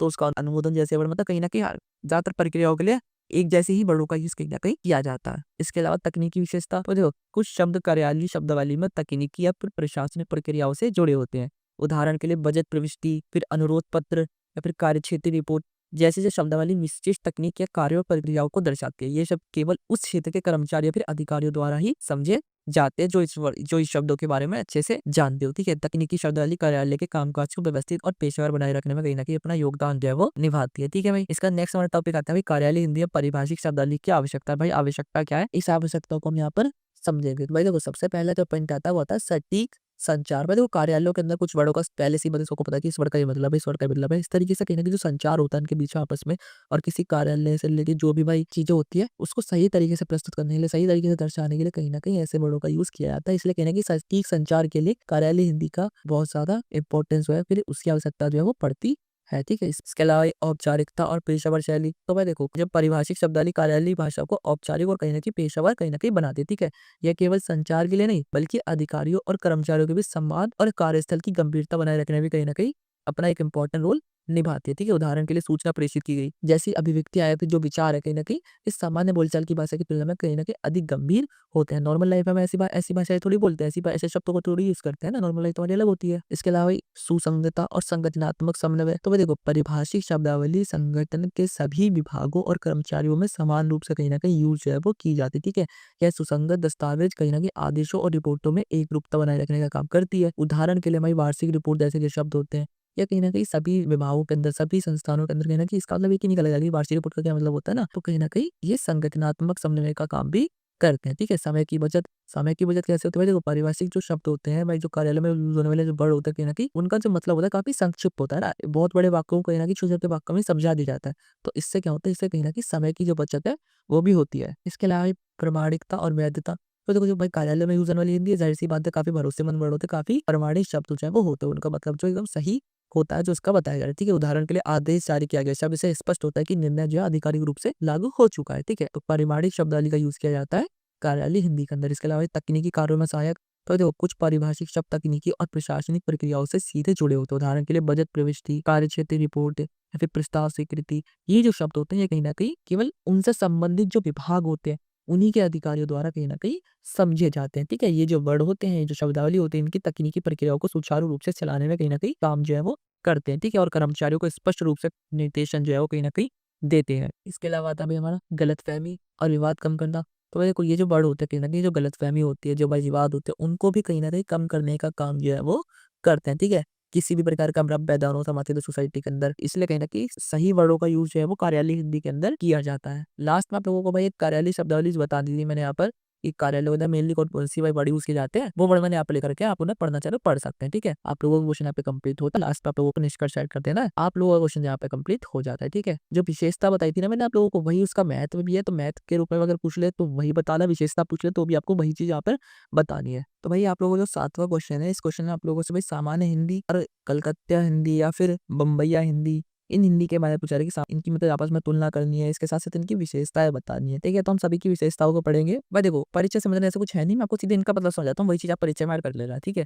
तो भाई देखो, तीनों हिंदी का पहले तो मतलब समझ लेते हैं। देखो, एक होती है सामान्य हिंदी, एक होती है कलकत्ता हिंदी, एक होती है बम्बईया हिंदी और एक हमने हैदराबादी हिंदी भी पढ़ी थी, ठीक है? देखो, सामान्य हिंदी वह हिंदी की भाषा होती है जो कहीं न कहीं पूरे भारत के अंदर कहीं न कहीं ऑल ओवर इंडिया के अंदर बोली जाती है, ठीक है? ऐसी हिंदी को हम सामान्य हिंदी कहते हैं। इसके बाद आती है कलकत्ता हिंदी। कलकत्ता हिंदी क्या होती है? तो जो स्पेसिफिक कलकत्ता के एरिया के अंदर ही बोली जाती है ना, उसके फिर आस-पास के इलाकों के अंदर बोली जाती है। ऐसी हिंदी को कहीं न कहीं हम कलकत्ता हिंदी कहते हैं। इसी प्रकार से जो बम्बईया हिंदी होती है, जो बम्बई के आस-पास की एरियाज़ में बोली जाती है, ठीक है? ऐसी हिंदी को हम कहीं न कहीं बम्बईया हिंदी बोला करते हैं। इनको बोलने का लहज़ा, इनकी बोलने की टोन, इनके अंदर जो वर्ड होते हैं, वो कहीं न कहीं थोड़े अलग-अलग हो जाते हैं। इनके इसीलिए कहीं न कहीं इनको स्पेसिफिक जगह की हिंदी भी कहा जाता है। अब हम एक-एक करके तीनों हिंदी की वो जो विशेषता है ना, उन विशेषताओं को यहाँ पर समझेंगे। देखो, सामान्य हिंदी की प्रमुख विशेषताएँ समझेंगे सबसे पहले तो हम। तो देखो सबसे पहले जो इसकी विशेषता आती है वो आती है व्याकरण का पालन। तो देखो जो सामान्य हिंदी होती है, जो भाई नॉर्मल हिंदी होती है, उस हिंदी के अंदर कहीं न कहीं व्याकरण का पालन जो है वो सही तरीके से किया जाता है। ठीक है भाई? सामान्य हिंदी में भाई संज्ञा, सर्वनाम, क्रिया, विशेषण, कारक, इन सारी चीज़ों का कहीं न कहीं पालन जो है वो किया जाता है। वाक्य निर्माण में समय, लिंग, वचन, कारक का पालन कहीं न कहीं इसके अंदर करना बहुत ज़्यादा ज़रूरी होता है। एग्ज़ाम्पल के लिए राम स्कूल जा रहा है। राम करता है, स्कूल कर्म है और क्रिया जा रहा है। सही तरीके से कहीं न कहीं सारी चीज़ों को कहीं न कहीं फ़ॉलो जो है वो किया जा रहा है। तो सामान्य हिंदी जो होती है उसके अंदर कहीं न कहीं व्याकरण का जो यूज़ है वो किया जाता है, उसका पालन जो कहीं न कहीं किया जाता है। उच्चारण शुद्ध, अब उच्चारण शुद्ध इसकी सेकंड विशेषता, तो देखो जो भाई हमारी सामान्य हिंदी होती है इसमें जो भाई सेंटेंस का, वाक्यों का जो उच्चारण किया जाता है, जो बोला जाता है, उसे सही तरीके से एकदम बोला जाता है, स्पष्ट तरीके से बोला जाता है ताकि लोगों को आसानी से समझ में आ सके। ठीक है? एग्ज़ाम्पल के रूप में विद्यालय और सफलता जैसे शब्दों का उच्चारण सभी हिंदी भाषी के लिए समान और मानक होता है। इसके अलावा भाई शब्द चयन औपचारिक, तो भाई देखो सामान्य हिंदी में शब्दों का चयन औपचारिक और साहित्यिक होता है, ठीक है? इसमें टपोरी, स्लैंग या क्षेत्रीय शब्दों का प्रयोग नहीं होता। भाई जैसे कि टपोरी है शब्द जो है, ये कहीं न कहीं मुंबई के अंदर आप लोगों ने सुना, मुंबई में ऐसे शब्दों का यूज़ किया जाता है। बट ये जो शब्द होते हैं ना, कहीं न कहीं सामान्य हिंदी से काफ़ी अलग हो जाता है, ठीक है? इनका कुछ अलग मतलब निकलता है, अलग तरीके से इन शब्दों का यूज़ किया जाता है। ये सारे जो वर्ड होते हैं कहीं न कहीं बम्बई के क्षेत्र में ही, बम्बई के एरिया में मेनली यूज़ किए जाते हैं, ठीक है? उदाहरण के लिए बहुत अच्छा और धन्यवाद जैसे शब्द सामान्य हिंदी में मानक माने जाते हैं। एक औपचारिक वर्ड जो औपचारिक शब्द जो है वो माने जाते हैं, ठीक है? इसके अलावा ये वाक्य संरचना, तो जो सामान्य हिंदी में वाक्य सरल, स्पष्ट और नियमबद्ध होते हैं। वही वाक्यों का जो निर्माण किया जाता है सही तरीके से किया जाता है, स्पष्ट तरीके से किया जाता है, नियम के तरीके पे किया जाता है कि इस तरीके से वाक्यों का निर्माण जो है वो किया जाएगा, ठीक है? वाक्य निर्माण में कर्ता, क्रिया, कर्म को सही तरीके से लगाया जाता है। उदाहरण के स्वरूप पे राम ने अपनी किताब पढ़ ली। जैसे वाक्य में कर्म कारक सही तरीके से कहीं न कहीं इस वाक्य के अंदर यूज़ जो है वो मेनली किया गया है, ठीक है? भाव और लहज़ा, तो ये देखो सामान्य हिंदी में भाव औपचारिक और गंभीर होते हैं। मतलब गंभीर रूप से कहीं न कहीं शब्दों को बोला जाता है, ठीक है? बातचीत या लेखन में अत्यधिक मज़ाक या क्षेत्रीय लहज़ा नहीं होता है, ठीक है? सामान्य हिंदी के अंदर मेनली मज़ाक या क्षेत्रीय लहज़ा जैसी कोई चीज़ नहीं होती है। सामान्य हिंदी जो होती है कहीं न कहीं गंभीर कहीं न कहीं होती है, ठीक है? उदाहरण स्वरूप सरकारी या पत्राचार समाचार शैली गंभीर, सुसंगत और सम्मानजनक कहीं न कहीं जो आप समाचार पढ़ोगे हिंदी के पत्रों के, उनके अंदर जो भाषा आपको देखने को मिलेगी ना, वो कहीं न कहीं मानक हिंदी या फिर सामान्य हिंदी कहलाती है, ठीक है? उसमें जो वर्ड लिखे जाते हैं, उसमें जो सेंटेंस लिखे जाते हैं, कहीं न कहीं काफ़ी गंभीर वर्डों का यूज़ इसके अंदर किया जाता है, ठीक है? इसके अलावा ये संपर्क भाषा का रूप, तो देखो संपर्क भाषा के रूप में भी हिंदी जो है हमारी सामान्य हिंदी जो है, फिर मानक हिंदी, यही कहीं न कहीं हमारी संपर्क भाषा भी कहलाती है, ठीक है? तो ये भी एक इसकी विशेषता है, ठीक है? इसके अलावा ये साहित्यिक प्रयोग, तो देखो अपने नॉवेल्स देखे होंगे, अपने उपन्यास देखे होंगे, अपने कहानी वाली बुक देखी होगी हिंदी की, उसमें भी जो हिंदी यूज़ की जाती है ना, उसके अंदर भी कहीं न कहीं सामान्य हिंदी या फिर मानक हिंदी का यूज़ ही किया जाता है। तो कहीं न कहीं जो साहित्यिक क्षेत्र होते हैं, लिटरेचर वाले जो क्षेत्र होते हैं, उनके अंदर भी हिंदी का यूज़, सामान्य हिंदी या फिर मानक हिंदी का यूज़ किया जाता है। ये भी एक इसकी विशेषता है, ठीक है? इसके अलावा ये स्पष्टता और सर्वमान्यता, तो देखो सामान्य हिंदी भाषा का एक मुख्य उद्देश्य स्पष्ट और सर्वमान्य संचार सुनिश्चित करना भी होता है, ठीक है? इसमें किसी क्षेत्रीय बोली या स्लैंग का प्रयोग नहीं किया जाता है। इसमें किसी भी हिंदी भाषी को संदेश आसानी से समझ में आ सकता है। भाई जो भी हिंदी जानता हो उसे सामान्य हिंदी आसानी से समझ में आ सकती है, ठीक है? तो भाई ये सामान्य हिंदी की विशेषताएँ थी। अब हम समझेंगे भाई कलकत्ता हिंदी की प्रमुख विशेषता, जो कलकत्ता वाली हिंदी है ना, उसकी कुछ विशेषताएँ को यहाँ पर हम समझ लेते हैं, ठीक है? तो सबसे पहली जो विशेषता है वो होती है उच्चारण में बंगाली प्रभाव। देखो कलकत्ता कहाँ पे पड़ता है? मेनली पड़ता है बंगाल में। तो वहाँ का जो स्लैंग है, वहाँ की जो भाई नेचर, वहाँ की जो प्रकृति है, वो कहीं न कहीं वहाँ के लोगों के अंदर ऑटोमैटिक आ जाएगी। तो ऐसे में भाई वहाँ की जो बोलने का तरीका होता है, उसी तरीके को कहीं न कहीं वो लोग हिंदी में यूज़ करते हैं बोलने के अंदर, ठीक है? कलकत्ता हिंदी के उच्चारण में बंगाली भाषा का प्रभाव साफ-साफ झलकता है, ठीक है? उदाहरण स्वरूप शा और सा की ध्वनियों को मिश्रित रूप से उच्चारित किया जाता है। कुछ शब्दों में वी की ध्वनि बी में बदल जाती है। जैसे विकास को वो लोग विकास बोलते हैं ना, इस तरीके से मतलब कुछ जो वहाँ के स्लैंग होता है, मतलब ज़ाहिर-सी बात है वो वहाँ पे रह रहे हैं, वहाँ के जो बोलने का तरीका शब्दों का वो थोड़ा अलग हो जाता है। तो ज़ाहिर-सी बात है जो शब्द होते हैं, जो बोलने का स्लैंग होता है, जो उच्चारण होता है, वो कहीं न कहीं उनका बदल जाता है। तो कलकत्ता हिंदी में हमें उच्चारण में बंगाली प्रभाव देखने को ज़्यादा से ज़्यादा मिलता है, ठीक है? अब भाई शब्द चयन में क्षेत्रीय प्रभाव, तो देखो कलकत्ता हिंदी में बंगाली शब्दों और वाक्यांशों का प्रयोग आम है। भाई देखो ज़ाहिर-सी बात है, वहाँ की हिंदी के अंदर कलकत्ता के अंदर कहीं न कहीं जो बंगाली वर्ड होते हैं, जो बंगाली भाषा के वर्ड होते हैं, उन वर्डों का यूज़ भी किया जाता है। जैसे कि एग्ज़ाम्पल के लिए खूब अच्छा की जगह खूब भालो, है ना? भालो वर्ड जो है वो कहीं न कहीं भाई बंगाल में यूज़ किया जाता है। तो कहीं न कहीं जो बंगाल की लैंग्वेज है, बंगाली भाषा जो है मेनली, उस भाषा के शब्दों का यूज़ भी कलकत्ता हिंदी के अंदर किया जाता है, ठीक है? इसके अलावा वाक्य संरचना में भिन्नता, तो देखो कलकत्ता हिंदी के वाक्यों की संरचना सामान्य हिंदी से कहीं न कहीं अलग तरीके से की जाती है। ये बंगाली भाषा की संरचना के करीबी होती है। जैसे सामान्य हिंदी में मैं बाज़ार जा रहा हूँ, ऐसे बोलते हैं हम लोग है ना, कि सामान्य अगर मैं नॉर्मल हिंदी बोल रहा हूँ, तो मैं क्या कह रहा हूँ कि मैं बाज़ार जा रहा हूँ, ठीक है? वही कलकत्ता हिंदी में इसे कहेंगे कि मैं बाज़ार जा रहा हूँ या फिर मैं बाज़ार जा रहा, इस तरीके से बोलेंगे ना, तो वहाँ पे शब्दों को बोलने का वहाँ की जो वाक्य संरचना होती है वो थोड़ी अलग तरीके से होती है, और जो सामान्य हिंदी होती है वहाँ की संरचना थोड़ी अलग होती है, ठीक है भाई? तो देखो कलकत्ता हिंदी में स्वर और ध्वनियों का लैलात्मक प्रयोग कहीं न कहीं बहुत ज़्यादा विशेष है, ठीक है? यह बोली मधुर सुरीली कहीं न कहीं लगती है, ठीक है? शब्दों को थोड़ा खींचकर या सहज लय में बोला जाता है, ठीक है? जिससे यह सामान्य हिंदी की अपेक्षा कहीं न कहीं अधिक मित्रवत और आकर्षक जो है वो लगती है। ज़ाहिर-सी बात है ना, ये जो हिंदी होती है, कलकत्ता हिंदी होती है, इसमें थोड़ा कहीं न कहीं एक अपनापन-सा दिखाने की कोशिश की जाती है, ठीक है? इससे क्या होता है, कहीं न कहीं ये वाली हिंदी सामान्य हिंदी से थोड़ी ज़्यादा अट्रैक्टिव जो है वो लगती है, ठीक है? वचन का और कारक प्रयोग में अंतर, तो कलकत्ता हिंदी में वचन जैसे कि एक वचन होता है, बहुवचन होता है ना, एक व्यक्ति के लिए एक वचन, ज़्यादा से ज़्यादा 2 व्यक्तियों के लिए बहुवचन। जैसे कि जो एक वचन होता है सिंगुलर, प्लूरल होता है ना, तो एक वचन और बहुवचन और कारक प्रयोग सामान्य रूप से हिंदी से कहीं न कहीं अलग होते हैं। जो नॉर्मल हिंदी होती है उसके कारकों से कहीं न कहीं अलग होते हैं, ठीक है? अक्सर बहुवचन और संबंधवाचक शब्दों में बंगाली प्रभाव दिखाई देता है। जैसे कि मुझे किताबें चाहिए की जगह मारे किताब चाहिए, या फिर मुझे पानी दो की जगह बोल सकते हैं मोरे पानी दे। इस तरीके के सेंटर, तो उनकी जो भाषा होती है वो भी हिंदी का यूज़ कर तो रहे हैं, बट उनकी जो स्लैंग है, उनके जो वर्ड है कहीं न कहीं थोड़े अलग हो जाते हैं, थोड़े भिन्न जो है वो नॉर्मल हिंदी से हो जाते हैं, ठीक है? इसके अलावा भाई विशेष क्रियाओं का प्रयोग, अब विशेष क्रियाओं का प्रयोग क्या होता है भाई? तो कलकत्ता हिंदी में क्रियाओं के प्रयोग में सरलता और लघु रूप देखने को मिलता है। जैसे कर रहा हूँ को कर रहा, इस तरीके से हो सकते हैं, या फिर जाएगा को जाइबे कह सकते हैं ना, तो उनके जो सेंटेंस होते हैं, उनके जो वर्ड होते हैं, उन चीज़ों में हमें अंतर देखने को मिल जाता है सामान्य हिंदी के मुकाबले, ठीक है? इसके अलावा भी भाव और स्वर का प्रभाव या फिर सांस्कृतिक और सामाजिक पहचान, भाई देखो भाव और स्वर का प्रभाव क्या होता है भाई देखो कलकत्ता हिंदी में भाव और स्वर का प्रयोग बहुत इंपॉर्टेंट रोल जो है वो निभाता है। ठीक है, यहाँ बोली केवल शब्दों तक सीमित नहीं है बल्कि एक्सप्रेशंस अपने चेहरे के एक्सप्रेशन के जरिए कहीं ना कहीं चीजों को समझाने की कोशिश जो है वो की जाती है। उदाहरण स्वरूप किसी मित्र को संबोधित करने पर स्वर में हल्का खिंचाव और मिठास जोड़ी जाती है। मतलब जिस तरीके से चीजों को बताया जा रहा है, जिस तरीके से चीजों को समझाया जा रहा है, उसी के साथ साथ अपने चेहरे के एक्सप्रेशन भी दिए जा रहे होते हैं। ठीक है, इसके अलावा सांस्कृतिक और सामाजिक पहचान, और देखो कलकत्ता हिंदी केवल एक बोली नहीं है बल्कि कोलकाता और आसपास के क्षेत्र की सांस्कृतिक पहचान भी मानी जाती है। ठीक है, इसमें स्थानीय रीति रिवाज, व्यवहार और सामाजिक परंपराओं का प्रतिबिंब हमें देखने को मिल जाता है। ठीक है, ये जो बोली होती है लोगों के आपसी संबंध और समाज में मेलजोल को सहज रूप से व्यक्त करने का काम कहीं ना कहीं करती है। ठीक है, नेक्स्ट आता है भाई हमारा बम्बैया हिंदी की प्रमुख विशेषता। भाई देखो हमने कलकत्ता हिंदी की विशेषता देख ली, हमने सामान्य हिंदी की विशेषता देख ली। अब हमें समझना है बम्बैया हिंदी की। भाई देखो सबसे पहले तो आती इसकी विशेषता मराठी और अंग्रेजी का मिश्रण। देखो बम्बैया हिंदी हम कहते हैं किसे, जो बम्बई और उसके आसपास के एरिया में बोली जाती है। ठीक है, उस हिंदी को बम्बैया हिंदी कहते हैं। तो बम्बैया हिंदी के अंदर भाई मराठी भाषा जो होती है उसके जो वर्ड होते हैं उन वर्डों का यूज भी कहीं ना कहीं देखने को हमें मिल जाता है हमें बम्बई हिंदी में। इसके साथ साथ अंग्रेजी के जो वर्ड होते हैं, इंग्लिश के जो वर्ड होते हैं, उन वर्डों का यूज भी कहीं ना कहीं बम्बई हिंदी के अंदर हमें देखने को मिल जाता है। ठीक है भाई, जैसे एग्जाम्पल के रूप में भाई चल भाई जल्दी करो के साथ साथ टाइम वेस्ट मत कर, इस तरीके से हम बोल देते हैं ना। मतलब इंग्लिश के वर्ड भी यूज कर रहे हैं, हिंदी के वर्ड भी यूज कर रहे हैं। इस तरीके की जो भाई भाषा होती है ये कहीं ना कहीं बम्बैया हिंदी कहलाती है। ठीक है, जैसे वाक्य बोली ऐसे वाक्य कहीं ना कहीं इसमें बोले जाते हैं। ठीक है, इसके अलावा स्लैंग और अनौपचारिक शब्दों का प्रयोग, तो भाई देखो बम्बैया हिंदी में स्लैंग शब्दों का प्रयोग आम है।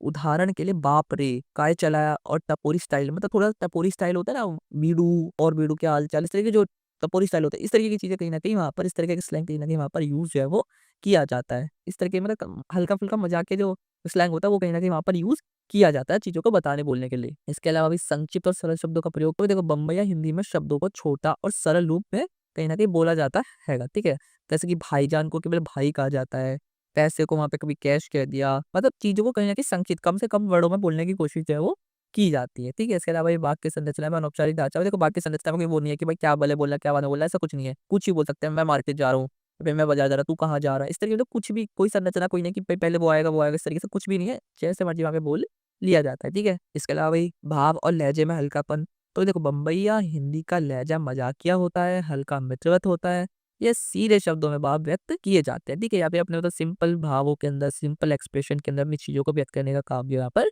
किया जाता है। ठीक है, संवाद को जीवित बनाने के लिए, क्योंकि सिर्फ बोलने के साथ साथ अगर चेहरे के एक्सप्रेशन भी देंगे तो वो कहीं ना कहीं और कहीं ना कहीं ज्यादा अट्रैक्टिव जो है वो हो जाता है। उदाहरण के स्वरूप में क्या सीन है या फिर क्या कसले रे, इस तरीके के जो वाक्य होते हैं कहीं ना कहीं बातचीत में हल्के फुल्के मजाक को भी दिखाने का काम करते हैं। अब भाई युवाओं और सड़क संस्कृति का प्रभाव, तो भाई देखो जो बम्बैया हिंदी है ना वो कहीं ना कहीं भाई वहाँ की यूथ से, वहाँ के युवाओं से और जो वहाँ की संस्कृति मगर कल्चर है उससे कहीं न कहीं बहुत ज़्यादा कनेक्ट है। टपोरी स्टाइल स्थानीय मार्केट में लोग इसी बोली का प्रयोग वहाँ पे मेनली करते हैं, ठीक है? और एग्ज़ाम्पल के रूप में अरे! क्या कर रहा है भाई? या फिर चल यार टाइम पास कर लेते हैं।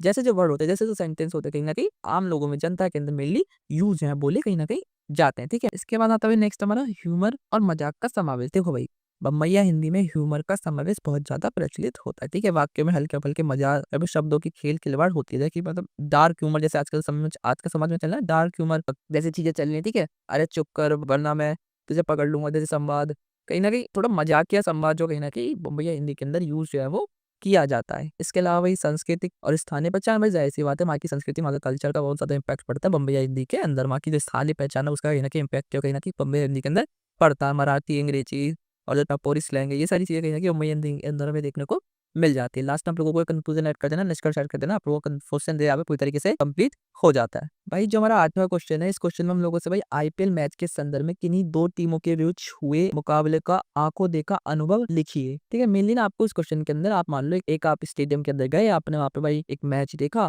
उस मैच में आपने क्या-क्या चीज़ें, किस तरीके से चीज़ें देखी, उस मैच के बारे में आपको सारी जानकारी, सारी इन्फॉर्मेशन अपने एक्सपीरियंस बेस्ड पे लिखनी है कि ठीक है। सबसे पहले ना आपको ये अनुभव लेखन का मतलब क्या होता है, कि अनुभव लेखन होता क्या है, इसके बारे में आप लोगों को पता होना चाहिए। जब आप किसी भी जगह पे अपना खुद का एक एक्सपीरियंस लेते हो, मान लो कहीं पर भी गए, आपने वहाँ पे कोई भी घटना हुई, उस घटना को अपने अपनी आँखों से देखा, वहाँ पे क्या-क्या चीज़ें हुई और उस चीज़ को फिर आप अपने एक्सपीरियंस पे आपने जो चीज़ें देखी, फिर उस चीज़ को कहीं पे बताने की कोशिश करते हो, वहाँ पे लिखने की कोशिश करते हो। उसी चीज़ को कहते हैं अनुभव लेखन, ठीक है? आपने कहीं गए, आपने कोई चीज़ देखी, कोई घटना देखी, उस चीज़ को अपने शब्दों में वहाँ पर लिखने की कोशिश करी, बताने की कोशिश करी, उसी को कहा जाएगा अनुभव लेखन, ठीक है? अब यहाँ पे हमसे आईपीएल की टीम के बारे में पूछा रहा है कि हमने एक आईपीएल का मैच देखा, आईपीएल की 2 टीमों का मैच देखा। उस मैच में भाई कैसे-कैसे टीम क्या क्या हुआ, कौन जीता, कौन मैच हारा, कितने रन बने, ये सारी चीजें कहीं ना कहीं आपको इस क्वेश्चन के अंदर एक्सप्लेन जो है वो करनी है। ठीक है, तो भाई देखो आईपीएल का मैच हुआ था 2025 में आरसीबी बनाम पंजाब किंग्स का। ठीक है, इसके ऊपर हम यहाँ पे अनुभव लेकर लिखेंगे। आप सबने कहीं ना कहीं यार जो आईपीएल देखता होगा उसने तो भाई मैच देखा ही हुआ है ना, तो वही वाला मैच मैंने यहाँ पर लिखा है। ठीक है, तो उस मैच को यहाँ पर हम अनुभव लेखन के तौर पर लिखेंगे यहाँ पे। ठीक है, तो सबसे पहले भाई इंट्रो देखते हैं, इसका परिचय देख लेते हैं। तो देखो आईपीएल 2025 का फाइनल किन के बीच में होता है, तो भाई रॉयल चैलेंजर्स बेंगलुरु के बीच में हुआ था और आरसीबी, जिसे हम आरसीबी कहते हैं, पंजाब किंग्स के बीच में हुआ था, जिसे हम पीबीकेएस कहते हैं। ठीक है, सबसे पहले भाई मैच कहाँ पे हुआ था, तो भाई देखो मैं अपना अनुभव लेकर लिख रहा हूँ। तो भाई मैं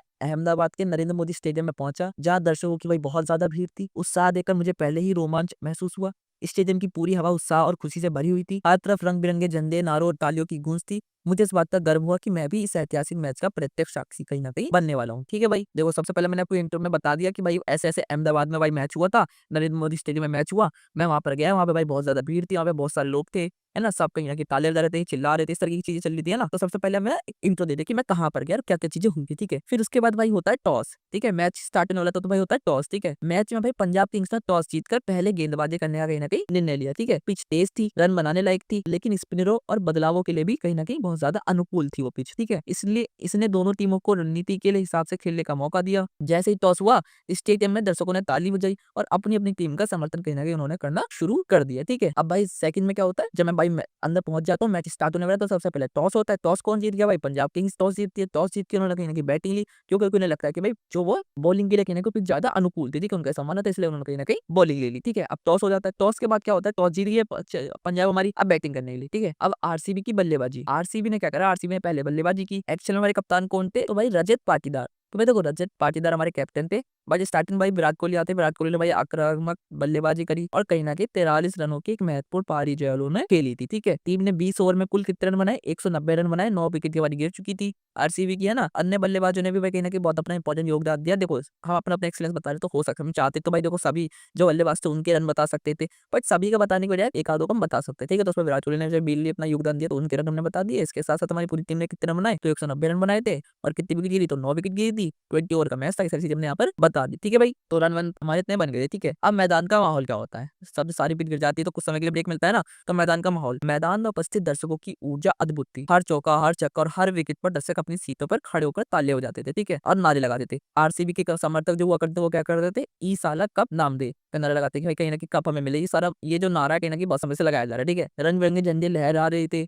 स्टेडियम की पूरी हलचल देखने लायक थी। यह माहौल मुझे उस पल के रोमांच से पूरी तरीके से कहीं ना कहीं डुबाता जा रहा था। मतलब बहुत ही रोमांच भरा माहौल था उस समय ग्राउंड के अंदर। ठीक है, फिर क्या होता है, अब भाई पंजाब किंग्स की बल्लेबाजी। अब भाई देखो आरसीबी ने अपनी बल्लेबाजी कर ली, 190 रन बना दिए, 9 विकेट गिर गई। अब आती पंजाब किंग्स की बैटिंग के बारे। ठीक है, लक्ष्य का पीछा करते हुए पंजाब किंग्स ने अच्छी शुरुआत की। शशांक सिंह ने कहीं ना कहीं कितने रन बना दिए, 61 रन की बेहतरीन पारी खेली और अपनी टीम को मजबूती दी। लेकिन आरसीबी की गेंदबाजी ने दबाव बनाए रखा, विकेट गिरते रहे। जो पंजाब वाली टीम थी लक्ष्य तक नहीं पहुंच पाई। भाई देखो पंजाब ने भी बहुत अच्छा वो करा और अच्छी बैटिंग करी, बट उसके बावजूद वो कहीं ना कि लक्ष्य तक नहीं पहुंच पाए। अंत तक मैच रोमांच बना रहा भाई, आखिरी गेंद तक कहीं ना कहीं मैच का जो रोमांच है वो बना रहा था। ठीक है, दर्शक हर विकेट पर उछलते, हर विकेट पर तालियां बजाते। यह हिस्सा मेरे लिए बहुत ही दिलचस्प जो है कहीं ना कहीं मेरी लाइफ का बना रहा था। ठीक है, इसके बाद बॉलिंग और दबाव, आरसीबी की गेंदबाजी ने मैच का निर्णायक योगदान दिया। विशेष रूप से कुणाल पांड्या ने महत्वपूर्ण संयम और समय पर विकेट ली। देखो जो कुणाल पांड्या का, अगर आप लोगों ने आरसीबी का मैच देखो तो आपको पता होगा कुणाल पांड्या ने एक इंपॉर्टेंट रोल जो वहां पर निभाया था, इंपॉर्टेंट समय पे विकेट लेकर। ठीक है, अगर वो विकेट न ले तो शायद आरसीबी के लिए थोड़ी मुश्किलें जो बढ़ जाती। ठीक है, भुवनेश्वर कुमार और यश दयाल ने भी भाई अपनी रणनीति और लाइन लेंथ से भाई बल्लेबाजों को कहीं ना कहीं मुश्किल में रखा। अंतिम ओवर में गेंदबाजी करते हुए उनका संयम दबाव निर्माण देखने मेरे लिए बेहद रोमांचक था। ठीक है, स्टेडियम में हर विकेट के बाद तालियां और नारे गूंज रहे थे कहीं ना कहीं। ठीक है, आखिरी ओवर का रोमांच, भाई देखो अंतिम ओवर में मैच जो बहुत रोमांच हो गया। पंजाब किंग्स को जीत के लिए काफी रन चाहिए थे। हर गेंद पर दर्शक अपनी सीटों से खड़े होकर चीयर कर रहे थे। आरसीबी के गेंदबाज ने अंतिम समय तक संयम बनाए रखा और विपक्षी टीमों को रन बनाने से कहीं ना कहीं रोका। ठीक है, यह अंतिम ओवर मेरे लिए सबसे यादगार रहा और रोमांचक हिस्सा था, क्योंकि मैच का निर्णय उस समय पूरी तरह से स्पष्ट नहीं था। ठीक है, कहीं ना कहीं भाई कांटे की टक्कर चल रही थी। अब जीत और उत्सव, तो भाई देखो अंतिम गेंदों पर आरसीबी ने 6 रन से मैच जीत लिया।